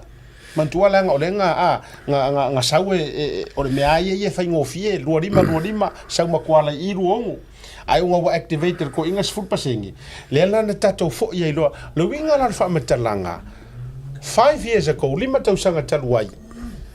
O le vaaya kuila epa le whamasingonga. O la loa i o. Samoa ren ko whawhonga I upunga la lafo. O le taunga luenga whai. O le pasi atu e matou whai tulafono. Na watu le tilo ia Tilo to mata. Tilo koe alfa kulong, koe alfa mai. Ke ia yu ko, no more honest. Tau mo moi fo. Ke no fo nga ngei ko I fo irunga kako kamai o kurisi. O pena, ko I fo ngei fo irunga ia video ngei. I la mutu e ko I fo koe whamangaku pea. 5 tausanga taluai na matua I sa mala ko inga lea. Le whamasingonga. E o ia si makiva ngai ala lawinga sokanga ia Fiamea vai. E o whamasingonga makua I halu iai ngau ia makau ai. Ala neila. La lisi mele, ta viva ilunga. Famole mole o kiro vai me misa mas. Ko kongi ai lunga. Wa neila. The courts carry our hope to restore the integrity of the election. Ya ako e hope for. Ako e whamoe foi whamasingonga. O le mea nga so le sere ko inga ko I ria. Ke le ngopo mo ana ni mera foi ati kongo ke fa pe la foi fase a I ka o fiu ka wanga wo testify. E o mo ni mau whamsingonga fai re o foringa mo le fu musu ka o. Ala la mga whamsingonga fose o kangi. Ai alek va ko la stoi. Ala me ngai le fosia mai mo mau voia renga fa la lafi. Ala me ngai le fosia mai mo mau fon ko voia paro karenke. Fa na. Ai sa me ngai le fosia nga ai. Sali. E ye tala fo ilele. E to e fa taste lava o ia medicines nga paru. Va tai hana wa e amayale le article le. Al mena le alu ma fofa. Le South African Europunga you have tasted the what your own Taste of your own medicine. Yeah, the taste of your own medicines.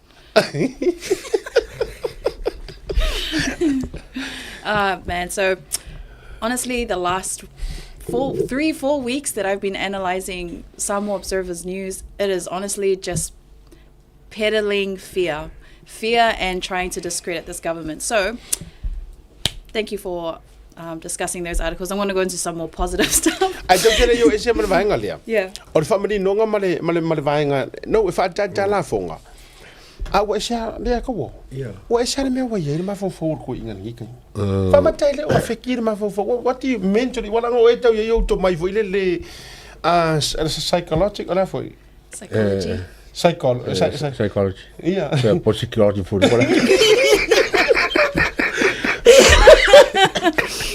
Lain ka fa koi bai walang lai mamau ka ko ka mo tawid ini tawid foi le ka ma bui ngai sia kia fa e ma ma tu walang orang ngan na ai ora sa we sa ko inga fa tu o le mesa sa ngo fo la lau ia le fu ka ngo ko si a lau le valea ko fa pouco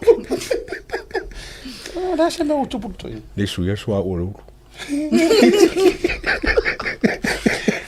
e tatau ona fai tu lo e o le tala fa tala fonga ai fa mo o to e fa tu ina fai ma fai ni sia ki le leifo ile le oh yes fai ma fai langa i fa mai foi o dementia so dementia por dementia Dementia. Policy dimension. Well, no. And I know for you. Sorry, okay, o for me lea o lo la lau. And then a few years later, you praise. Bye. Ar kala kusi. Okay, no kiro kau lelo roku. Ele te tau ile ngutu na e faʻasalai. Yeah. Onga e koe whaamangui ai. Ele kakau. A whainga o whaamangui e kakau wanga sau whaamangui e no fonga. O le menga lau te wawa ai le to ina. E la lau. Koe whaasanga e. A wangalo ia. So le kone mea leanga makua ke volo ai langa wa ai. A lewa uma enga mo koe wa ai akunga o le whakoanga i e tena. So le ngana lene na whaila utala. Wa te tau na whai masiaki le lei tulou. Vai fo mai. Yeah. Wala ngol ko inga siaki ngai. Mo le vale ko sa ngai, mo se ku pesa wai.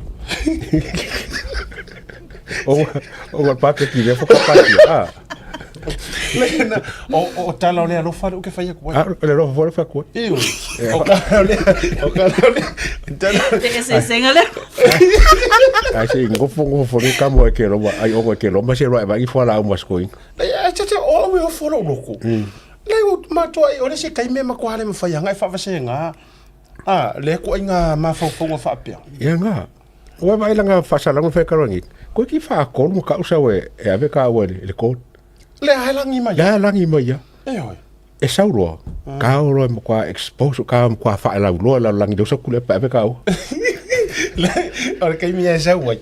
Ka ke o rungo le TV NZ. TV NZ. Ka o TV1 ma TV1. Io TV3.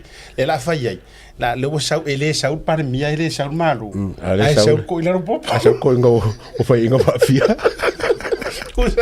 Uso le wanga i me au ko ila ro popo e ave ka. Ya la ka fonga. E sa ko fa inga wala nga ya nga ma sangi o fa inga. Le o te longa a fa pe tau no malto ina. Fa le. Tau e fautua ila tau le mai. Ave mo fa sisiaki. Nga pe ka ke ave. E no o tatu wanga le le foi le ave ko inga langa o le la ka ko va ya. O kala e fie sau me vai mantua e me ta o vale matua no tu e me ko vale matua le o pura di piki kau ke sorry e ele me ta o vale matua mana tua e ele le tangata matua ke ra ku ngei ai le a oi kalo fai o e se o kama le a sorry ai o mai pe se furu min ko mun bodi aro fa mai ana asa ma fe Okay, vai yo ko inga me ngane la fia ngai mata. Ai la ngori si vai ngana pa uye te in the media watch le article na before this. La ngane ngo fa ya tu wai tai fo ile le nga fa aru longa ko kongi mo le ku. Le ngo mention ai Donald Trump. Ya, or fa kai ngare le fo ile sa fa ya fio ngare pan mia. Ile me nga mai nga si ngama. Ya. Nanga te ua pa uya tatou. I need to acknowledge your media. What fa ka dia se Ko kongi ai ronga ai. Or fa ka dia. Le winga o la tala. Awa ke la longa isi ka mama ku ole ngase le ole vai ku ro ka ko ngola ole vai ele o se faku ele o se ele oni to inga ngase fu ile le mai threatening fu ile e mafai ala nga tulanga awa ke longa ngo se si par mi e fa ka si pasi pa se ronga au mai per maro Ioi. O le woke de nga runga o fai. A ke longa ke poko nga pe ka peka. Pasia de reimbursement o kupe. E ta haua. E ka haua kele. Le ngo le wa fai ele a inga nga ruenga sa le ele o mafai o na fai ele malo ele te mi o mianga. So e ka haua. Hana. Yes. Our next article, written by Talamu Media. Australia supports the Say No to Illegal Drugs campaign as foremost priority. So as we know, our Prime Minister Malia, this was one of his key priorities as our Prime Minister was cracking down on drugs. So in good news, High Commissioner Will Robertson reaffirmed Australia's commitment through the Samoa-Australia Police Partnership, SAP, praising Samoa's efforts and emphasizing the need for regional and community collaboration.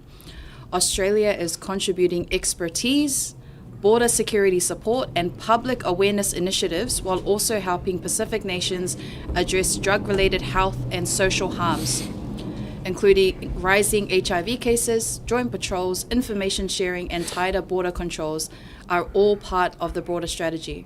Robertson highlighted that the fight begins at home, noting that strong families and communities are essential to keeping Samoa and the Pacific safe from the dangers of illegal drugs. Yeah, Hana o avainga woman na yo. Well, there's a lot of people questioning whether bringing outside help is good for Samoa. So what are your thoughts on that? O merkau le wako ka kai whafo langa o mangi o truck test. E makore foi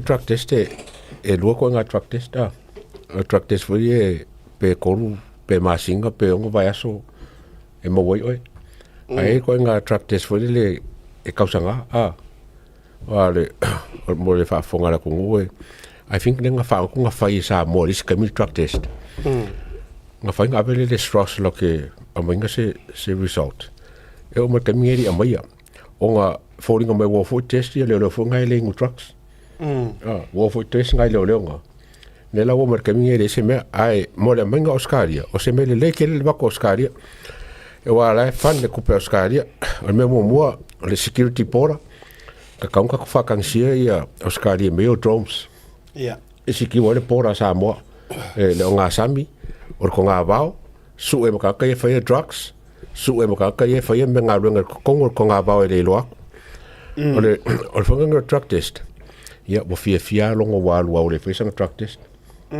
ai e truck test le e fa nga ile laulu male ngifo male isu per fanga covid o truck test la nga le pe miar kai mi mo wai pe kon fa di mo ka sanga e mo wa ko nga truck test la nga ma mi samo manga ya le ko nga ba ko fa nga samo ai fan la Australia inga ia vape wale ka kom fai kinga me au ki kirunga I priorities lenga fai e whanga ngere e fast I kongo se lau aso o drugs leo foreign relationships ma security e ma fai la e me lenga kama le drugs ma security walanga me lenga komanga o I leo le beseri leo longo ko kia la achieve le e whanga nge el malo ia me e wha lenga ngau wa fai ai e o foreign me le foreign relationship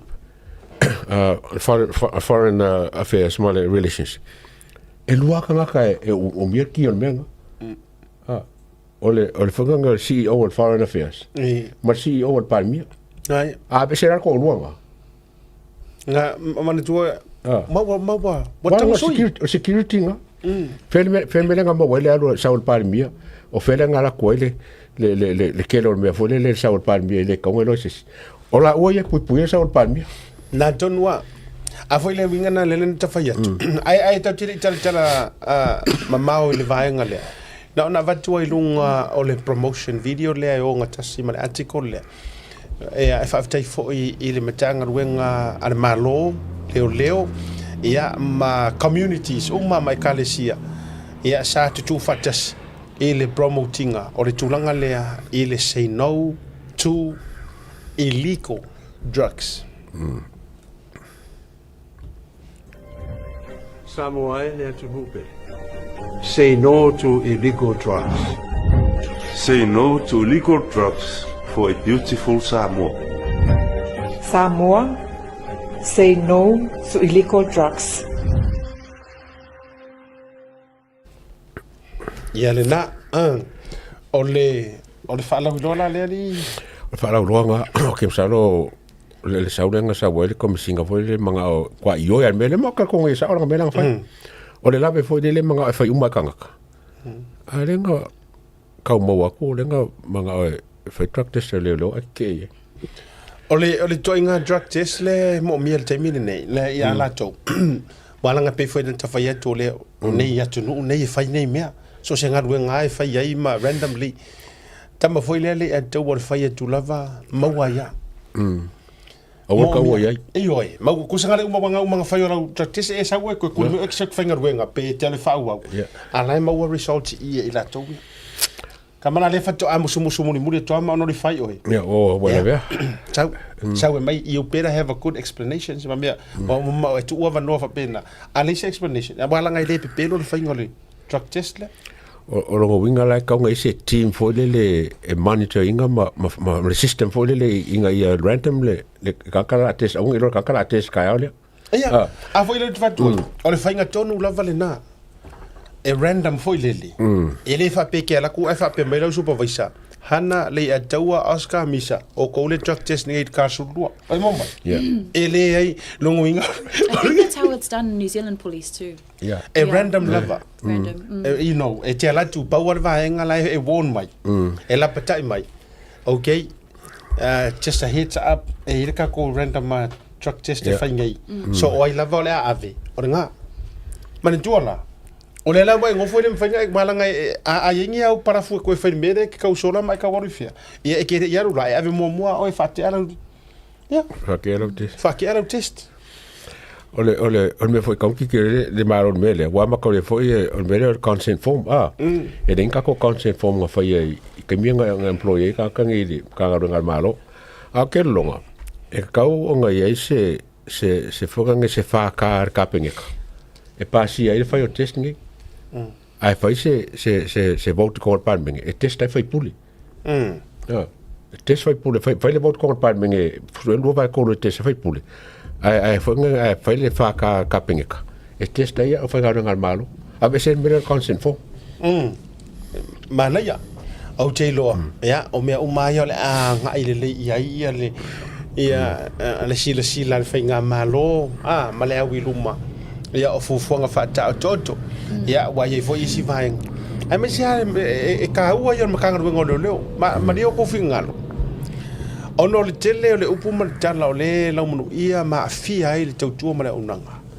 o le mea mau kingoa le se ka wa ku le atua mahana i le atunu e toe fia fa foi le fa atua tuanga le atunu i leo o le kaimene ngei le ai ma se mea upu mongianga paua ka ngaka lai fa ku i leo kaimene ngei nga o ka ngaka lai mingoi mamio mangaru rue fa kasi ma leo po ala va mea lai fa ai mana tua mai le leanga o mele le atua e leanga le makanga ruenga onga o leo uma ne e leanga onga o le kaika inga onga o sifi nanga ona sawa ino le upo le tunu ua afia fuanga e le I faimisa ai mana tua mai la e matua ata le leile maula le watu esu mea ma corrupt le leo fou le la awanga nga va aya kwa lunga I langa passport tangata lai ta yuru mai o le tangata fia nga ngau le kula fongu o le ala le to inga fa alor ngia o le afaya la to le se mea ai awa ku leo fou sila ku ko mesinga o leo ma fa ulunga ele maka round ai sesi fefe ele ai sesi e ula kama ia ele ai fo ila sesi fia sau drugs wa we mangua nga e kivinga kwa le sia ruka kadi poki o me uma ai ava ai akula leo e ka ano le pa makua ia o fa sa pa so fo ka mai pa va kur fa le mamando mo tanga ma ka mo mo sile o leo fa mai o sile o leo o suspend o sile o leo o kuri e o rate me for your trucks wa kulo mo kupe mo trucks ku fa no la ko ai manga ka mai me mai no pisa vai tatu me fa ka mai mo wa ku fa kupe ya la singa me ya le ka la longo lo mai ka mai me ke me ngoi mai. Yeah, Okay, well, I think it's great that Australia is coming in to help. It also goes to show how transparent the government is. You know, it's not easy to let another country come in and assist alongside these things. But on to our next article. This will be the last one. Just wanted to share one more piece of good news. This was by Samoa Global News. Faʻasoa sets milestone for Pacific representation in local government. So history was made in Aotearoa, New Zealand, as Faʻasoa Ken Laban was elected mayor of Lower Hutt, becoming the country's first ever Pasifika mayor. He's a well-known broadcaster, he's a community advocate, and he's secured over 8,700 votes, beating out 3 other candidates. So over his career, he's long championed youth, inclusion, safer communities, and was the only Pasifika mayoral candidate to win in this year's election. In another close Hutt City race, Mele Tonga Grant won a council seat by just 1 vote, one of the tightest margins in the country. So that's some pretty good news, especially with more Pacific coming into the space. Congratulations, Faʻasoa. Congratulations. Nga mai ia tet whaloto. Ia o kirangi rea. Ia o kirangi, ele whaia. Ele sause, ele mo mai mea. Auckland Mayor, oh yes, so Wayne Brown won. Okay. Yeah, Wayne Brown won, yeah. Okay, congratulations, that's a huge achievement. Le ia mangua le whionga ia Faʻasoa. O le whasalalau. Yeah. Kama le tu whafonga ilona leo le commentator mai meo talonga a Sky Sports. Le ta'alolon mon Samoa, ta'aloloso se au Samoa, tu te whafonga lava il sunga ia Ken Laban. Po Faʻasoa Ken Laban. Ia le mela le tate whaia tuai pea te vadula tala. Chris whaafoi, le la tātara noa mai mo whaasalalau. Wala ngore upua lea ke le whai mai ei le au loto vale fo i ele entu. Wha mai. Awa ko ke fia poko mai ko ke rea i kai mea kau porkiki. A le la whaatula utala. A iei ni tangata pito siri nā ta mamai porkiki. Ma tau ne whaasalalau. To te sira fia ma vuanga. Le anga o le so se ko inga kangaka ese mo ke whakarango inga o porkiki pepelo. O le au kuruku. O le au whai forfolanga le kokongia. O le au whai forfolanga e le o. Ia o whaamaha o kaka whaamaongi foi. E au wai uma mea i runga. So all these years. Le ato. O le foi mau te hao o ngā umai i le meo le au kuruku le ngā so mai ma le au whaamaongi. Right. So a iaila nisi e te le ato na ma ati. Lo lantou mala malama i mea tau porkiki. Ia, au whasalalau. Langa iele si koi i ngā porkiki, ere i loa se porkiki reo langa akoa. Ai onga ore maa ngai o anga whako anga mangkupi. Ngā o ilonga i ku malo aver paroka. La koi loa sao kong, e sao lau tala. Ia. Aor ngā koi inga, ngā or komingoa mar pele langa mea ngawhai. Ma le haru e whailonga maumanga. Ere i fia ango ngi mea kau porkiki. Ale ua sao waru kukongo porkiki. So ole winga o whai atuai. Congratulations, ia Faʻasoa. Yeah. Okay. Whaaftai te lea, ai awa ka ule mea o la loi. Yeah. I Lower Hutt. Mo le urua i teimi si tangata Pacific. O se ai ke re fo. Naku kawa mai lo. Ia, mo li wha malo, Chris Faʻasoa i lesi. Tele i la tau le media. Ia, ua mai a sa amata le media. Ia, ai wha mai aina. Ia, i le tūlanga o lea. O le porkiki. Porkiki, yeah. Mana, ia la le article le leilena. Ia, o kaunga kusi se article vo i hana ma le mo le tatou local boards ma le action team. Yes. Anei. Ia, mana rewa. Ia, ma lo le tapena. Any final words for mo le tatou media watchers te atu le malolonga? No, thank you very much, Siata and Leatawa, for our segment again. I will see you all again on Friday. Have a blessed start to your week. God bless. Malo whaatai malo le tapena. Whaatai tapena ino le tatou o tonga. Ia, tatou atu le malolonga. A foi mai. Ia, toi whaauaur whaasoa. Ina nisi foi o vaenga. Ia, manisi o issues o lai tatou talanoina. Ia, mase I maafea. Ia, le maa wo whaapele. komisina o mai ala na tautua au pa au longo tino Filipo pe mai ala tatou malolonga.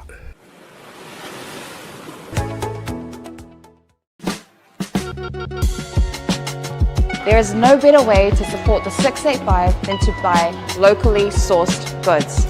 Here at Tasi Market, owned and operated by Samoans for the Pacific.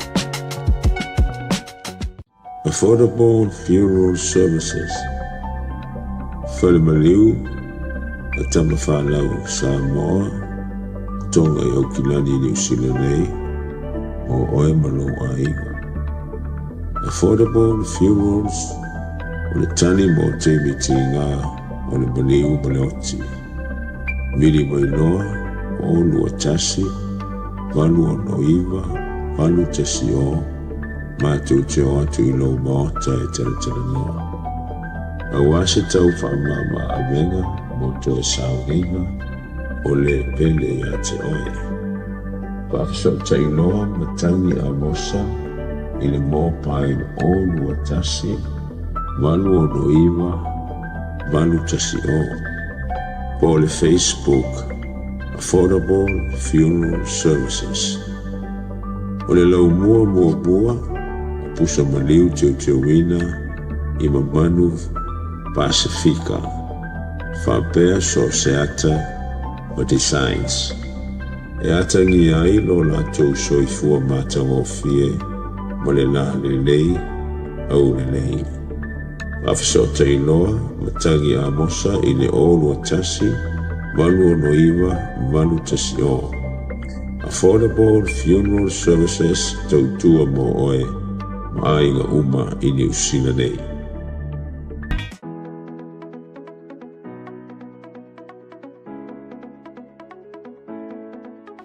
Hey, have you signed up with BLUNET yet? No? Well, let's fix that. Head over to www.bluenet.co.nz and hit Join Us today. All you need to do is fill in your name, date of birth, phone number, and a few other details. This helps us get you set up faster. We'll also need a photo of your ONT serial number and your modem. Not sure what an ONT is? Don't worry, this is what it looks like, and every house with internet has one. And make sure you have a valid ID and a utility bill or government letter to confirm your address. When you join BLUNET, you're not just getting fast, stable internet.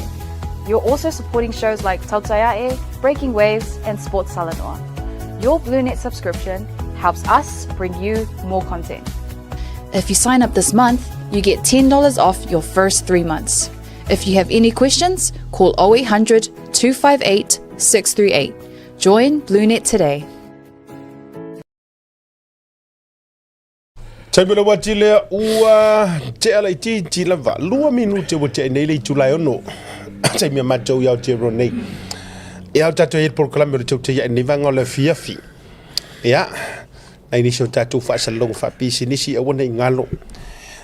Mole tatou woma paanga whaonga tatou au nanga nei SMI. Ia, awa se fausiaina o sau mota ma sau lawa. E ili tatou fale o loo fausiaina I Samoa, ili tūlanga whanei o na pō. Still framing. E mai aloa lea ngā ruenga, tau sila fui la ia lea ile mātango fie. O swinga ia le ataua mai tatou foi e tatou fale ia whalpiliki ma tūlanga whapena. Ai, awana I ngalo ia di oe. E mafai fo I ona tongi mafai lau accounti nei New Zealand au kilani tatou ofisa nei au kilani. Ia po o sau ngā luenga lava e mo o miai le tautua le SMI. Mo le toil wha lo tamai tai pule melvini me lanto o whai ngā luenga I Samoa. Ia me se fo I o le tapua inga le tina mtua por filitua kueva. Ia me se fo I o le sunga le li pule mai a valesli nei au kilani New Zealand. Ia, ai so si tu ai ngā tūlanga I le fausiei no mo tamalawa, fale sa, fale a onga hard te tele ma tūlanga whapena. SMI, le tali. Ai o le tautua la le motonga. Ia, tasi le tautua sili ona mo o mia, e le ngata of mea fale. Ai o ia I le tautua le motonga I tūlanga o masini. Ia. Masini te tele. Fai awala ele tūlanga suaino whanua pēno vetu. Se taimi o tau sila le ngāru e ngale nai. e fai Samoa e va lua ai le SMI ma le tautua le Moatoga taimi ona vatule ona ia tailuma pe a mai ale leo na fausiaina ia ale mauta le ona tou silsila la ia ma se masingi la ka malo sila sorry ua pako ke kele foi ua pako aki vai oi nisi songo vai kere ngo meri fa Frankie alu e ka malo fa alu masingi ko ko kuri meri ko sa ko o pasi no le sa ko o masingi la sa fa ro i lungo la ke ya ale hotel la ole mo kwa up to date level hotel ko kwa mo konga e bange a sisi o kar foi isi hotel so le kusale le ya mo konga so ne tala mai ia si matou ainga ia so nei na lua tu i Samoa le fatutonga na la tu la ioi o waila va no ai asi ai le motonga ma fa mautua o le potu la le sa ke ro ko fa lo mo lunga le fionga ya sila ma tama vo i ioi mo pengi presidential suite foi mai ko sa merengo foi Trump o te ila fa matala le matua ai fo mai sole ia mantua le fatua sa mai ia hana America sa America i hotel la ia sa ia fo America la jo fo mai sole maka o kia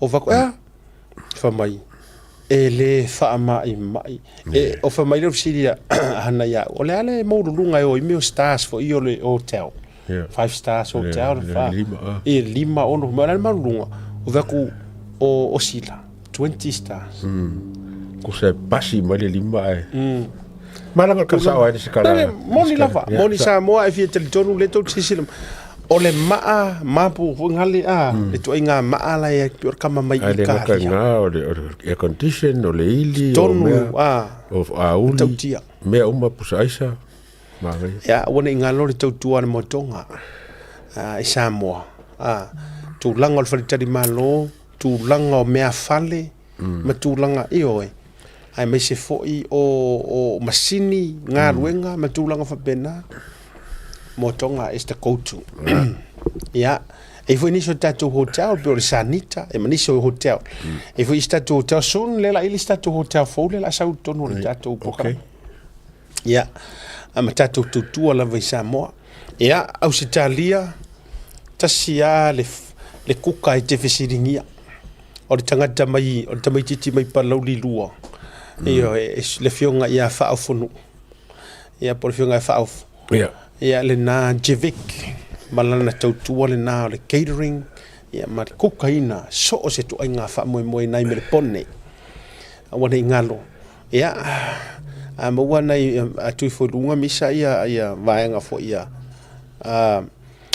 flyers ma contact details a tatou sponsors ia tau talanoa atu ia faigofio foʻi nai loa mai e le toʻatele ia langa mo ia e o kai me e aloi ka ko advertisement o te foi na wa malo lo ai mai sia o makamako e tele ala na la jole mo waina mai ia na ita la na o to mena to e au na tu mafai lo atu le anga o le ele mama le nga ruenga ne tatou sa maria nga le nei fa mo mole atu e batula na vi folio la tu contact number ilunga e fai ngofie ona si la fie le to tele ia me se foi America Island grind, na wa tofo. Ja.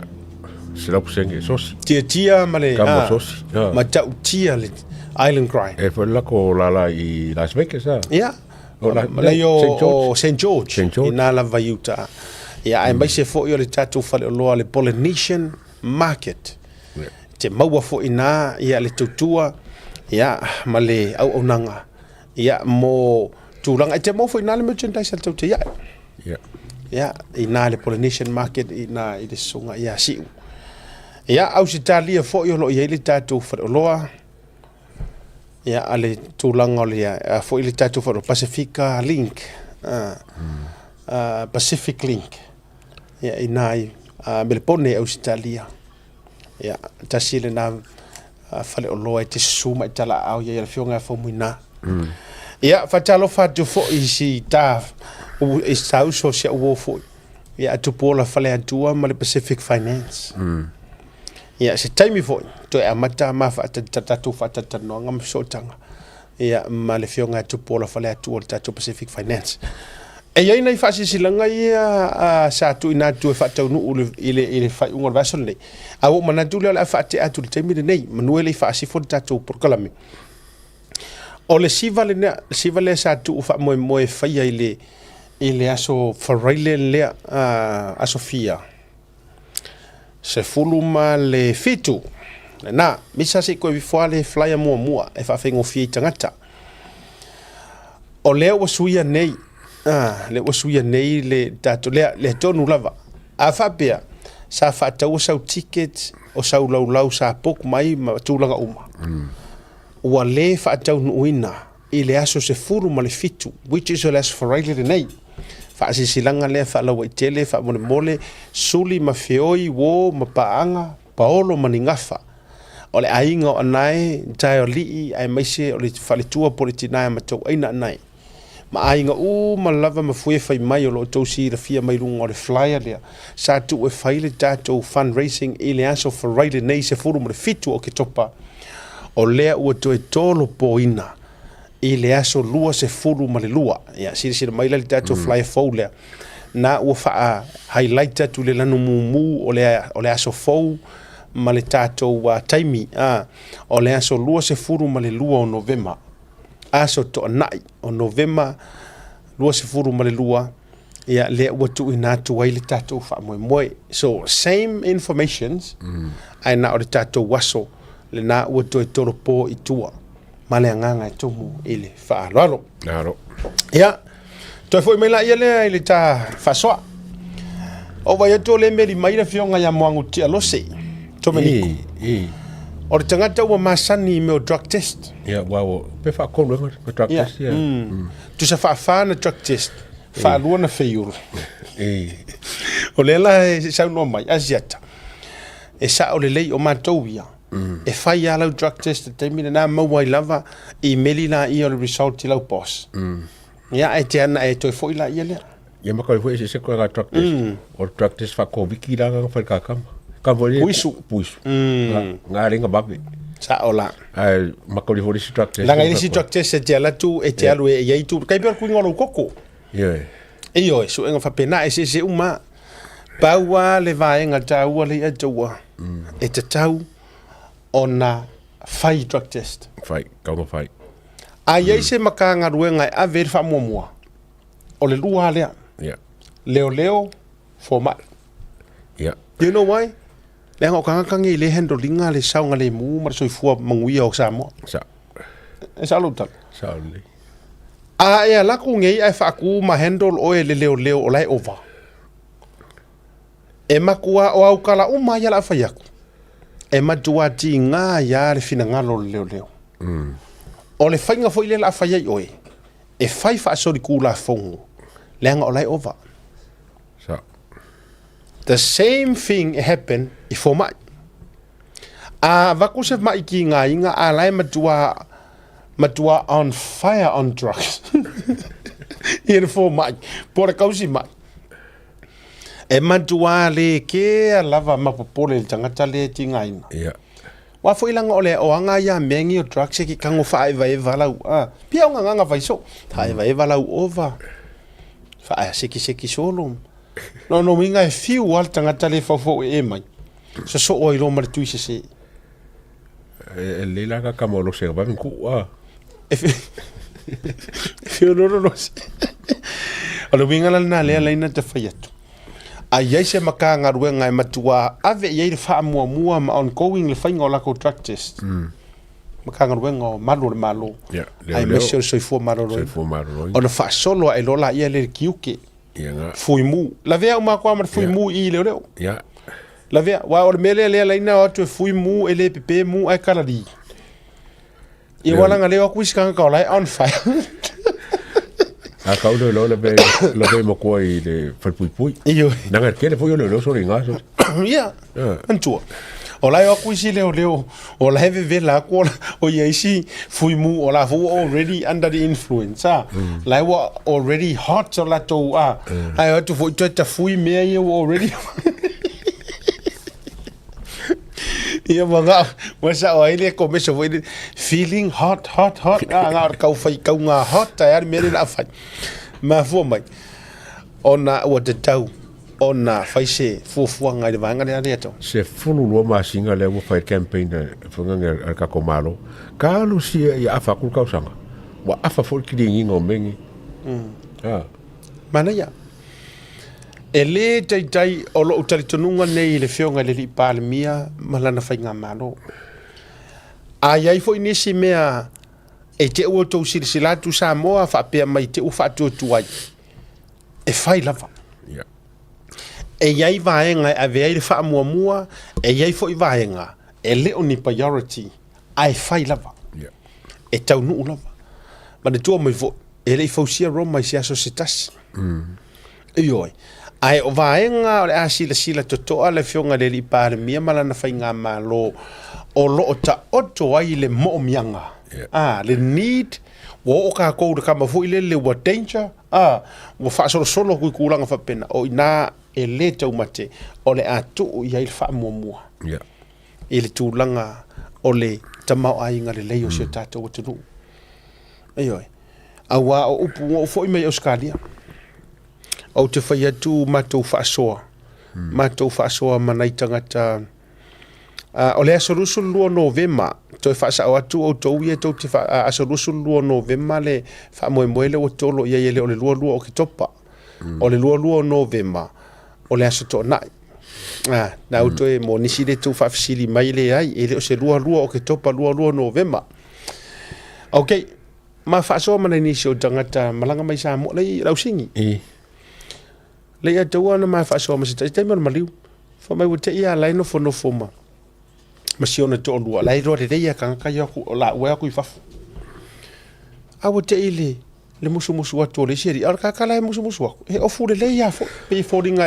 o stanga ta fainga ai musu atu ia la ua pe la te fia mo mia se me fa fia ai mo le audi ala lau te inu ko fe le va fo ile le te le va fo ile le ir fa tu pe le what's the for coupe national bank Samoa ngai mafai ka le arcade fo le na tonu le vai le arcade ma ke le fe ka ma le la fa mai la te no fo ina ma al tanga tele approaching atu le no fo la fo e pe ingu fa ka ma pising si mai ngulang kofi au te ile fa ya do tanga ta ya la u pe malanga mai fa fo ya la fa tu le ya malanga mai am ya te fo mai ya a te u mo mi sina me fa fia ile ngofo ngi mai la yo no fa tu la tala ola le wingo la usaunoanga la se ni fale ni fale ai fa mai le ai got contact o ngai kama fu ele ai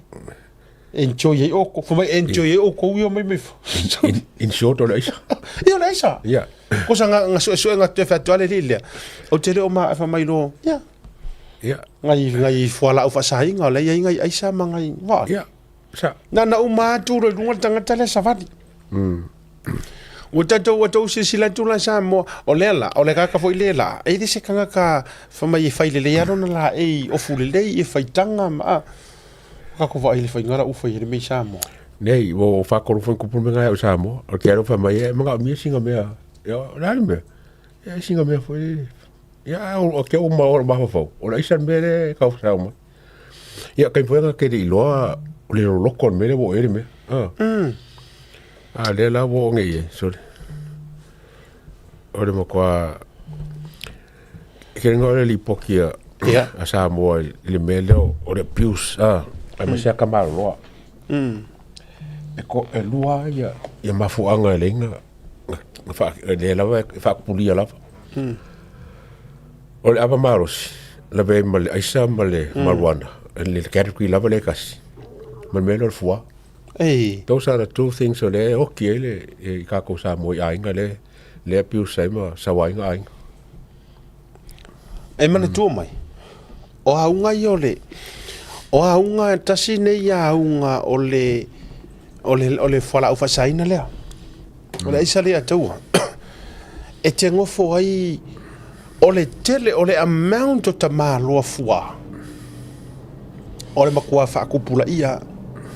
This is one of the dangers ole Aisa Samoa lo fa fonga mai ole madua fa atupu fa itala fa atupu ia o mafofonga ki ngā se mele ka unga i kai. E te itai. E o fo ia whapea fo i ole rua mafutanga o rua se rua mafukanga masau o. Me fo mafukanga ngari o rua ngari i malau ngari. Sa pe o ka vika mai o ngā kanga i amatanga ai te rua le i whetangofi mea. Pere i kango i fo i loko o rua. O le taimea e tango i lo to rua i whala o whasaina nei ma mene. E o lava yo uso, e o lava yo tei. E matua masalo salo ai lava mafua ai lava. O symptoms i o le mele. Me i o le isa. E whala whasaina. Lea la fo ina lea e sisi la tuli a tau ai wha lave lave i tu tupu mai Samoa. O le ke lea lea o wha lave lave urungari. Tulou, tangata valeina, whangai lea, whangai lea, ka māloa lea, te le lopo fe ufa i ele keise, tamaita i malo le mālo fo i le lena, lena toe tangata valeina lava e lana, iyo lena.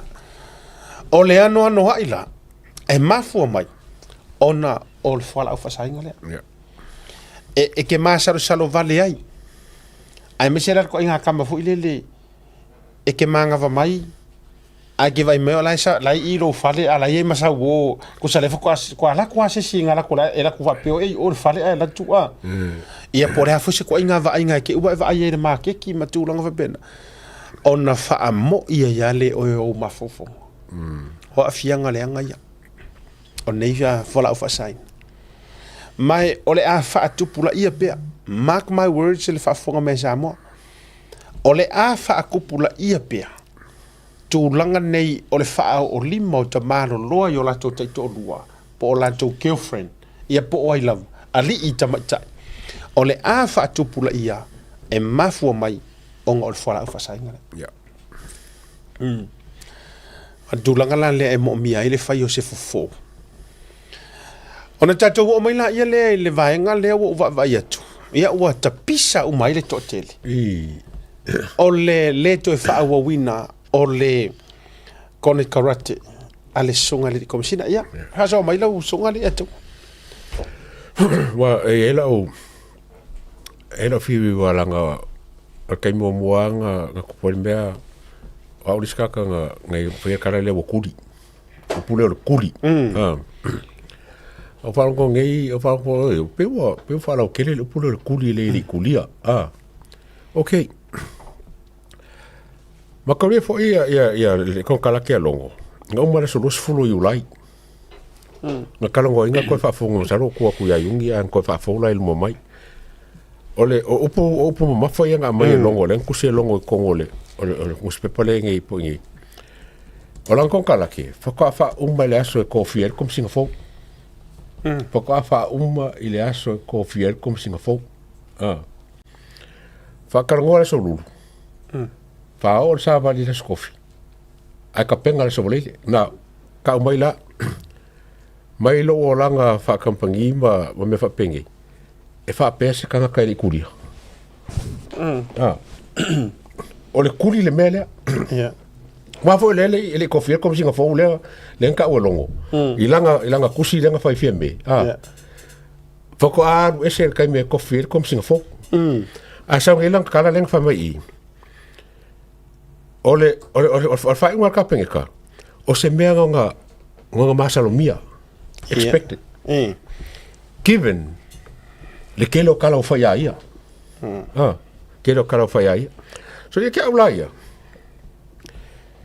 ole falling amba ele o fia longo ele langa o ngala wala nga fai ia usually lava fa pe ko ngi masinga oe e masinga foi lava ngo ku o kia oe e ke bisaina mai wes a fe con il luo vai aso qua che vai aso qua va a media ma ora cusi le scofi a capenga le volete o winga io ka kuli elingi winga ka fa muka de e mo fa muka nga sa min ska le nga fa le cusi nga sa fa muka a o le fa winga o fa muka o kuli o fa lo fa muka o kuli o fa lo kuli o fa muka o fa muka o nga le ai se ka fa la langi e mo ngelang kusi ai al kaya ale foi nga fa le ala kala fie me il va riesce lenga la winga ia e continue se longa lava e ko fier kom Singapore ia lele ko fier kom Singapore ale war e manga foi le mele wala nga pisa a le nga mai le recommendation ngai manga e kele le fanga le mele nga mai pisa a kong fo ko nga pisa ele kong ko fo mi ko le ko ma ko nga ko finga fo ngi ele kong fo mi ya ele kong fo mi si pa o mo se me fa le ko ya pela la nga ya kilo mana ia faʻasoa le atua o le vaega taua ia te au o le faatinoina o le faamaoni o faiga a le faiga malo ia te au kaakia ia upu makala ma le felaupu matulaga faapea ae o le faamaoni lava lea ua faataunuuina ma faia pe kuli faamalōlō o le aluese ua aluese ua faamuka pena le mele sau noi le anga o ke ofo i le mafaufau o au paau longo i tino Filipo pe a faapea e faauru malo lava longa whakangang leiloa e faauma e whainga malo lea langa ku longa kura i mai o le mea mangingoa ngā ma le mea malama it's got nothing to do on i cases o roo whaingei or whatsoever e manga kua mai longo o le whainga malo lea sa kau alanga mangau e sa ili lea mio kongu i keisa siang whaingei so you have failed as a police commissioner wa le mafai o nga e sa ilia le kali o le hit and run o le ala le si me sanga wha moe i fua kurau o le ala isi mea e sanga wha moe a kua i fua ia oe ua e le mawhaia you have failed to provide leanga o le mafuanga lea la uka ua kua la koe fo ia la ukala o le suesuenga lea vevesi ai ngei le suesuenga lea sa whaia li o whaatau malama ladies and gentlemen o le suesuenga sa whaia i lunga o le capacity faʻasoe o li'o inspector detective or detective inspector o anga upu Samoa le tunu upele o upu ia a karangoa ai ma ko ngi usila Australia i se kangaka po le alo fa kau kingi fangu e ke pulo ro i kofinga ngei e faingo fienga i o le fakor mingiska o le fakor paremia o le fakor komesinga le waka oko umetso suenga le ai peika o kangaka le sa faier su enga ma me uma ai uma enga wa e koe fa sanga ya o ia lua feke enga i lua mangaku o inga le nga sa wai lua ku puanga ki ale akawa o i le nga sa wai lua ka make makenga ele ma fai anga fa pe mai tulo anga fa pe mai o oso lio fai le su enga a o lio e he's just a normal constable ia po ku ainga ko finga fa principal fo nga le lalo mangisi po la lava le ranking anga palasi mai o le fai ngo fie yo la fa makalanga e le tari tonuina le anga e le o ausia e o tamale sa faia le su enga le o sanga me le fai o ma fuanga o ko evangea ko ma ka upulanga ka ua needs to address le me le atawa le anga awa le ka ua o rio kulo le sunga rio fa tamalama no. He's an inspector. He's a detective.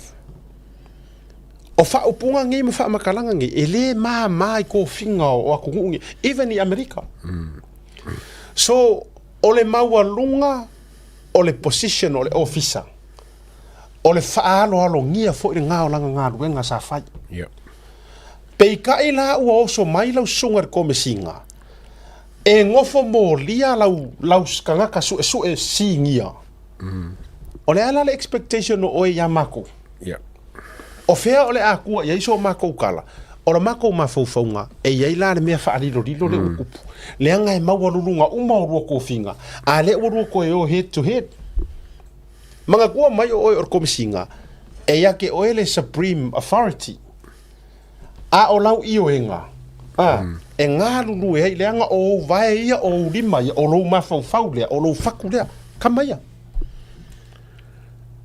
e peang o faku la ukala a o savali aku ngei whakaika inga le atau a fai ngai o ore a kaua o le inspector detective o au o le fai whakoanga a lenga maka umai le la vea ka avali e se whakula o scenario lea lenga maka ku umai mori le mawa ai umai so anga ka avali o se kangaka whakikainga a mao mai la ma uangi mali a jau e whaia mari poki ma mori mau ma ke kuku rumor komisinga po rumor whamasingo believe you me e siri aku ngā credit le mori mau or kangaka lailonga tairo lea inspector detective lenga fo ele manga ia o whakauwha ki ngana o le mori mau or whakauwha i o lai sa o le leia le se senga ai o le point le o ke fia vakua o le mafuaanga uma ngei Samoa ua lai onga o karikongu ua sa o le lei le whaamuka whaamaroro anu ese o longo ai sea e iai longa kulanga le ku mau le o lava kele tulo upo toe ia te au ua fail ele o ia le marosianga male malama male tomai siria isu enga ia Hoi family o ngako wala o qualify me fa penge. O me foi la le ke kilo ko ye. Wa nga fa ye li o sa lo li o ko afisiri ye nga yo fa walo yo pa mi malako manga yo. Ai ma ko fo nga nga fa detective. E dis me la ka wo fo dis. E ruin ele li poki. La nga ko ngula. Le fa ko mo fa so nga la nga mo ko banga le. E ka ka le mo li poki de. Ye ku puro mo melen ku. La na. A fai fo ila ya te au. Ne te ole mele te tau valinga. A fai fo ila o sa nganga ri o lenga fai le la au le mali to ma fa walo. O le lipoki le o so inga me uma. Come on. Ele o se traffic police. Ele o se he's a detective. Lesi vai ole detective wa si ko fingo audio. Lenga singia o le winga le tati fa jela tal nga ka ua kwa li o superintendent ka ua kwa li o de parlemia la uli terminal even parlemia sunga le minska na ia ta ua tuai there is a case o le ua maua fa mau o le winga la te tala e fai ngo fie o nga kari kong winga leanga o le detective inspector Lo elon ko mai fa piko. Lenga ko ele yo ele kom singa. Lenga. Ele ole kom singa mele. Kusa o le mena le o te tau yo na fa manino ile atunu. Ia te ua makua ka ua maungo mea ma o fa ua sa ole. Ava kusa sikanga ka ia don't be surprised. Pe afa pe la ile fava ya sole le o pale mai fa kai le o pale mai la ia afa basanga. Ia pole a foi pe ma fainga fai unga i te mi le pele ai. Po ai foi se si komisinga o le a uma filifili. A saular komisinga nga. E ko ufo ia langa fa ko fala inga. Le case lea. Mai si o mau cases le mariwo peniamina. Maliwo polofesa. Ia maliliwo ngai si o leo foi ko fia ko fare nga lua fa. Mana tua. Kusa penga maliu fa natural cause te foi lele. Se ia le masaro mianga onga o reo fa kasi o ko afar kai me kasi. Oi. So me umane. E mo o mia ai se ku ai nga kanga kai sau e kai. Kai ronga ko mai ele. Ia le matanga ro se kanga kai fo, se kanga kai ele la kalaka ke li leo la ia ngei. Ia ke ulava ia, you know, ko mawa lo nga ya lio. Failing that, mui, ia pote se la kui fafo. Ai, mo la kola i Samoa. E masalo mia. Onga o whenga ila ko ke mia kupoi meia. Sa wa o longo. Leim se la ko nga challenge inga longo. A fa pela, i fala ko komisinga. Ia o mea la vai kasi. Ole tūlanga le tate vai atu le mele affiliations. Ia, o wawa ia tu fo i le tūlanga o le whaamawhainga le na, ia, ma le matanga ruenga o leo. Ia, ma le tua ele o no usu ea tua i Samoa. Po o se whainga lea pe ai seana le whaiere whainga lea. Isi komisinga ing whaamawhai. Ia. Ia, e mo meila le tati. ele ai ele o se fainga ele I whaapea o se mea na whai tono na tanga ruenga. Tu sa na o leo ai e kiu kei kai le main office. Lena whaitua la lua ma whaile la tau last ia o se mea ua puna ele loto le nan taimi ia. A ele o le matanga ruenga a toa le whina wawa ia toa ele o ele matua o iei umale. Ia, po le le tūlanga o le. Au te lei lola le te whanongolongo tunga ina inisio telefou le au mai e tangata. I radio, I news a New Zealand fo ia le au mai lunga topo le radio Samoa. Le whapea mai ai se whametalanga ai o lai sau nolongo o iaua. O te lo ua whamalo lopo o tuli ia ai ona o afianga ia ma le tūlanga o le keisi le alu nei. O te lei whanongolongo ai na o tala o lea ta sen mai e le totele. Alanga wala vaan mele ngo fai kawai. Misa kango senta kia. Le nga whapea mai lang kara fo le wamasalo ele o se mea kau market le amesengo ia ngo le kele o kala o whai aia. Ia o kala o whai aia. O kala nga whai aia o le whamaongi ni keisi le. Ia. Lea. Ia nā utu ina tuilunga ia se vahenga o lana saunoanga. E tāua, o le tāua o lona alu ese. Se ia tātou va iei la iei le si komisinga le la saure a taua. Po le a la le suinga na te whaia. I le sailinga o le amiotonu. O le kauanga. Awa ele ia se mea ele ipisa kuai ka kouma le media. Ele ia se mea ele isa se. Ioi. So awa fo ila nei tātou vave le nei taimi mai se fo ngisi wa I whapea mai ia se oi fo ala yes. E le mawhai whaingi su enga fo. Pe a whai o ia o kukuaia. E le mawhai na move forward mawhaingi su enga mongi mangi mea fo. Pe a whapea o tangata ia le sao fo whai mai ai I te tonu. Ola ko la pari Yes. Ia man ko foi o afamasanga le Samuel lenga kai le case o lio. O yenga lenga chairman le case. Ia. Ia. Le ko finge sui komisinga. E longo wingo la o IHP. O le vaenga le to tonu le lato la fo le ngole tribunal. Tribunal o ia lenga kai. Te ia le tribunal ole. Pasa kololi. Ia, te loa pe ata to what to for na. Wa sa lo to mantua. A o fisili lai lo te mafofau. Po o ava nga awa o ke loa e toi foi uma I fai unga fa tribunal ma me uma ia ke so di o pe a tafa ma la ma le a o ke lo foi o le actually yeili o le taimi le nei ma malana movement e fa tari o malava le ata wa I le unga le la ye nge fa msi ngonga le sa le ia awana ona uma ma ya le unga le fa te inga na ona uma ma ya mai wa eseki longo winga wa e koe fa sanga di o le ma ko nga li o le lo nga ku mai ke e me nga fa le ko me nga li o ku o me fa ko la kala ele kala fe nga ile ko ku la mo se le lo la yengi a ele ku mai lunga e fa lo nga ye foi ke e me fa peng mana ya point le wa mai mana ya tele le point le wa au mai le atau moala nga le nta to tiro uma po feta o to ai lea tangata malana fa to fa lai walela o fa ngi na utala ole komisina le lango le sa avea ma porika da le ar malo ne ma sangi o pisa kwa na no fa yatu ile ma faʻasoa ma mea sa ia faʻasoa mai ola le mea pi o le makanga ruenga o leo pe tawa mongi ala uka le lo manga ya le o fa ya ko ke mingi wala wa se longo wala ke longa nga fifi fo ya longo le la wa se longo ya ai pe o te mi mana ya la le bo fa to ila te tala ya ma fa so ma le sunga ya fo lo sofa le sa fa ma poricada tu me le fano le o sui no men mana tu no men tonu lava le sa la tu sunga la le male toa tu u ko ave ya ile complain le tu ave mai le ave fa afia o ya longo mamonga risa anu tu loa le sunga la le male toa ma mati mai vasa le fioga tupuola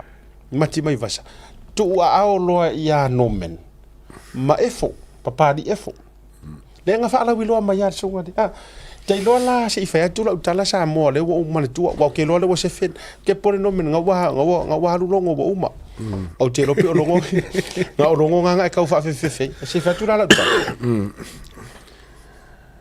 ina ua tu lima iai e le sunga la au le mali to mala to filo ai o fa pe foi lo ko le yakau oi fa fitai la le tua le ua tu lima le tangata sa faʻasoa mai ake au le tele o whainga pi o lai kukongo na makangaruanga e o whaia tua Samoa pe anga ngo whaia kupea la pe e leise me koe ngā kia le anga the last thing o ke vaia ku iai o re kofia e le kanga kai whai makome singa anga le o whai tau you know le taua ile fa pe fo sa utala e vane tu lo ya sunga ya Samuel le taua Samuel le wa ave terminate a o tala noa moni ai qualifications nanga o te masani ai tangata le a tala noa moni ai qualifications ma me uma like o ko ya afamasanga Samuel a o ngai fafo tu pele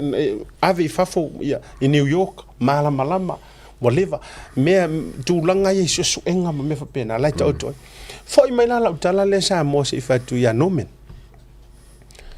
ngawa umanga ma fa so ngi usila ilana malanga mai ai male au malo fa amatala o mai tanga tale ya te fainga pi o mai tonu tanga wengo le even from the day lenga savali ai e fa masingo e o ka kala le afo le moatofono na fa amatala o mai tanga tale ya te ngofonga I ken kaio kia la vea la ngofo le makiro mai runga pe o official o te le lopo o ngalo e te wafa mai la maka pe o lunga o official o le fonfikalai le maka iku mamai me ngi fai a le si o soro le si kanga kare o sa kongu le parmengi kaka le o kia le fatanga fa le longa I lalo I kasi ka yo refi ya ale la nga ke lo le me la tup o le la tu fa ya tu le fa matala mai el tanga tale o nomen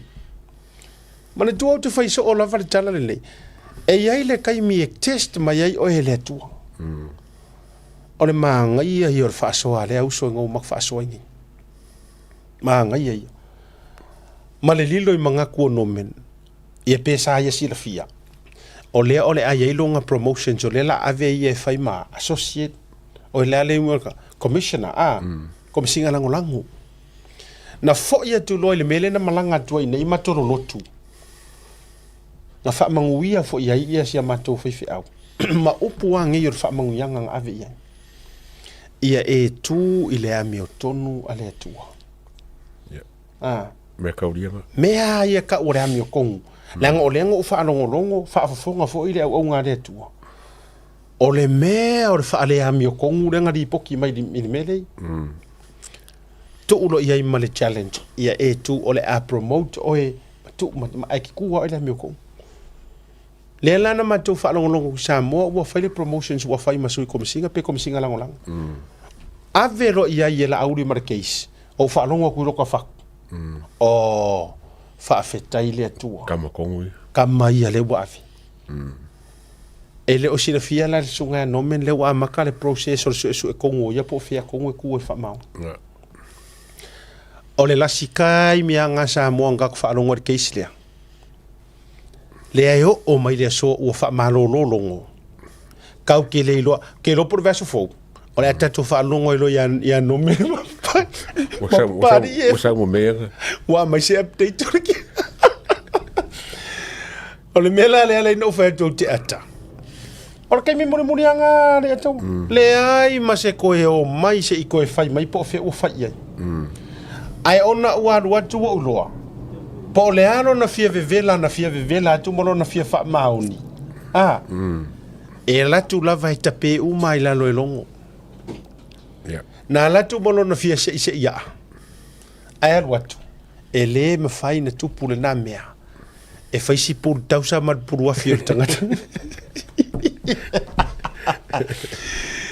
ai tele na mea sa tau fai kele a fai al watu lo ai fai tu mea ia ele ia famagai ka ule ku mafuanga le wo se ne ngai mea ia ngo musu wai o mea ke lo se mangue o marketing o ia kongu ku siri mai ka komsinga komsinga alo ki fa no le apalai I mean ke ka se ai lo nga ia manga o le pela me fora nga la menga le wa ia mele ke mi umala o sui nga fo wala tu tono ofefi e ka sia la ukala nga me tu lo e ta sia la utala na me a wa pe ke ko sa ngi la ki ko fa pe mai e se a me no fa pe a uia e se a no winga ta mai e ka sia le leo sa le mala makele i me ko kupu e le mga minga kapala ai a me sem ka ga runga le mga minga kapala ai a mala jo i foi no lo ai le no ai mala no ai ole I mean o isi me o i me ko kupu i vai le ma me fa penga ya alu wingala na o te whai atu ai. Le ala ua atu nei te tonu. Le whai ala mi o ko ngore kua. Le ima sesi e kuu ma whai ya au pa au. O le mea lea. A le la ua kam mo ea. Le rifo, le ke wea kune la vea mera ua parai. Ia te au lai, arwa ta te le whaen whai unga mana mea. Ta tia pei o le. E kāpeneta ma ua o tō whinga e filifili mai e kāpeneta. Aia te au. Kau ke le mo o mien ko me singa pala a ai mai whapea. Sao leia. Kau kile mo mia. Me lava le la kupugi. Ele kan foi me la mi kongu ai ra foi kang lava i wangale. Langa foi ele e ko kele la koe a fie meia. Tu sana la tu fie kai ka ku ku. Nga la ko ita tajere ro pola me uto file mu ele a. Ya paula me le no te vai tu na ofresiva me inga fai mai ni. E ko fai mai fai nga siva mai si ya. Ya, le pauna me la mo ta tum tanga o fai nga hip hop me ya la to ko misina ye to no fai. A la ai tu le jolo ai sai tua telefone le mau so ya jaula ya. Ya jailo and I am entitled to pulea u la u io. Ma o pulea ma na e fa pe wa ma ke de fifien ko misinga. Ai information zio te fai lo atu. Ele ni here say face to face le mafaʻasoa. Dulanga and I can go all night long. Ele fa matala dungo vaenga corrupt na faʻasoa mai ele sunga le malo le. E beanga ka fayaku.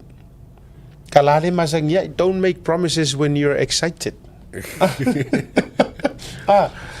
What if I for langar kai before ile like ro like fia. Au fo inge e fengi fai ungar kai mi like ka don't make decisions when you're angry. Ba mena le kup. Ngal over the emotion life fia. Fai ma for au ke la ku ko kongu a maua a lofa mai le to wa ko nga kalangi na. A siata a alu nei me ai maua so wa no ai lofa mai le to te sa fai o.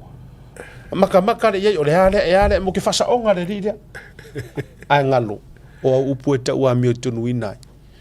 O upu fo if ka ulenga inga fasa lai. Fa fo ai le nga o fa ngolongo. Ele na o sia o fa fi au fa fonga. Na whaafofonga fo i le anganga pa ia o le tua le atu.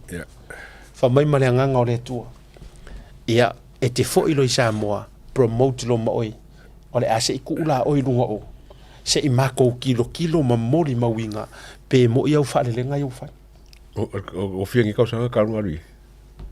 Kol wha e lesi me o whai? E se mea. Na vato i lore keisi lea le tau whaaleanga kui la epa ma kusa langa first test lenga ale o mai le so le mas a se sau fo i se ka o mai se update le se mea ala le tu vato i tel tonu mai no o verso le fato asa mai se update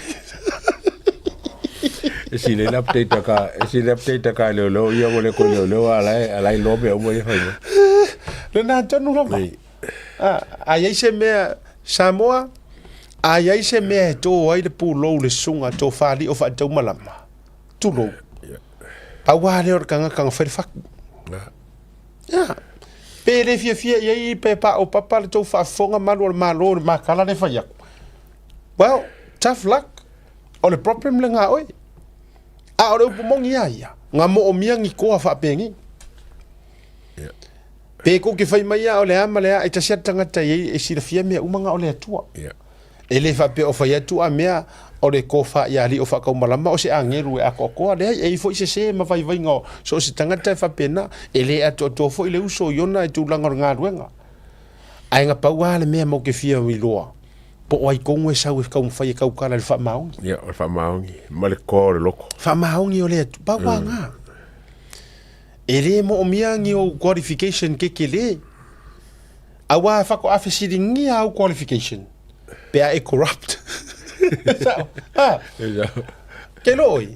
A e saungi a e whai whaamaungi. Pere I ua onga.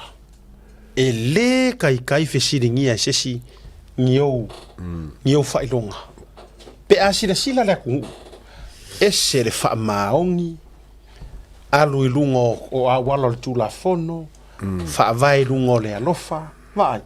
Le whaingo le kungu. Ia e me se fot makanga ruenga. Ai a whai o le leo ngiou whailonga. Ai ke corrupt. O le mea mua ngai su e I lunga ka ngai su e pe whawhianga e o le mea nga. Sa o le ia. Ma ka whai whamaro si pisa a invite the application sa kui whafo. Ko advertise.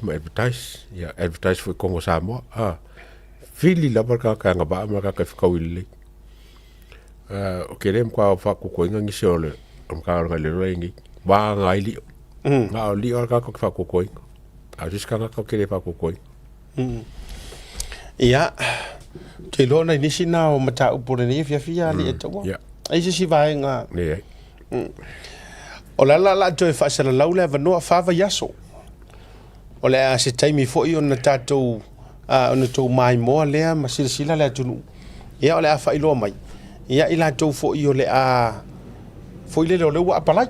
Yo, why no coffee for apalai ya? E mafai ko apalai ya longo. Ai le ka kai ave se ngaru. O la vai mafai na apalai. E le ka fira apalai. Ai nga ke le mo me mo ke mi apalai. Ia o le aso a taiao. Taiao aso lua. O le fan day le a le tatou toa Samoa. Ia ma le tatou fetu Samoa. Fetu Samoa foi ka ko auliki te mai tai. E faia lea I le la no fonga lea. Ia mane ia efa. Ia le na Mount Japet ai foi kama foi ele fa ala popo ma ia mai sia address ma no fonga fa pena. Man tu foi tatou Samoa. O me taua nei tatou wa fa la wiloa. O le aso mara ngofoanga mara kaimi. Kamanga maka kikili. Kamara popo ana ai a final fentile ai le lo tangata po le aso mara taimi ma me taua. Ia o le laikiki foi o kakao ia. Ama mole. To fa la popo ama ia pe ia la po fentile. Le no foanga la ngai fia o maka ka po fe fa ia me ia. Sufa october. Ia taiao la. Taiao. Ma wa fa fengia musinga ko. Le na fan day. Aso sumar fa o ke topa o le taimi o le melea. Tolu la fiafi. Manga ia na. Tolu la fiafi ngai fu te me tu wa ya onga. Tu wa ya onga. O ku ka mi ko ka vale o ko. E fesilia lo ma fo firmele. Fair. Western Spring. O le fesilia lo ma fo wanga lo afo ia kia o le mele ile PlayStation o le tatou le na fata no so ngal minsta. Ai se ai toso ai tai no fuanga ia fiu kanga ka so en kapaka.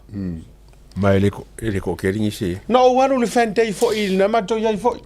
The fan day le sa fai I think it was last year the year before. So le ele ko kering is. Le sa fai o Victoria Park. Ele to tele nisi.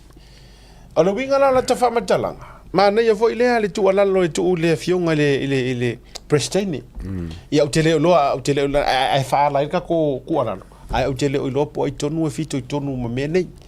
Ia por kampangi foi le fe ngai ma le sponsoringa.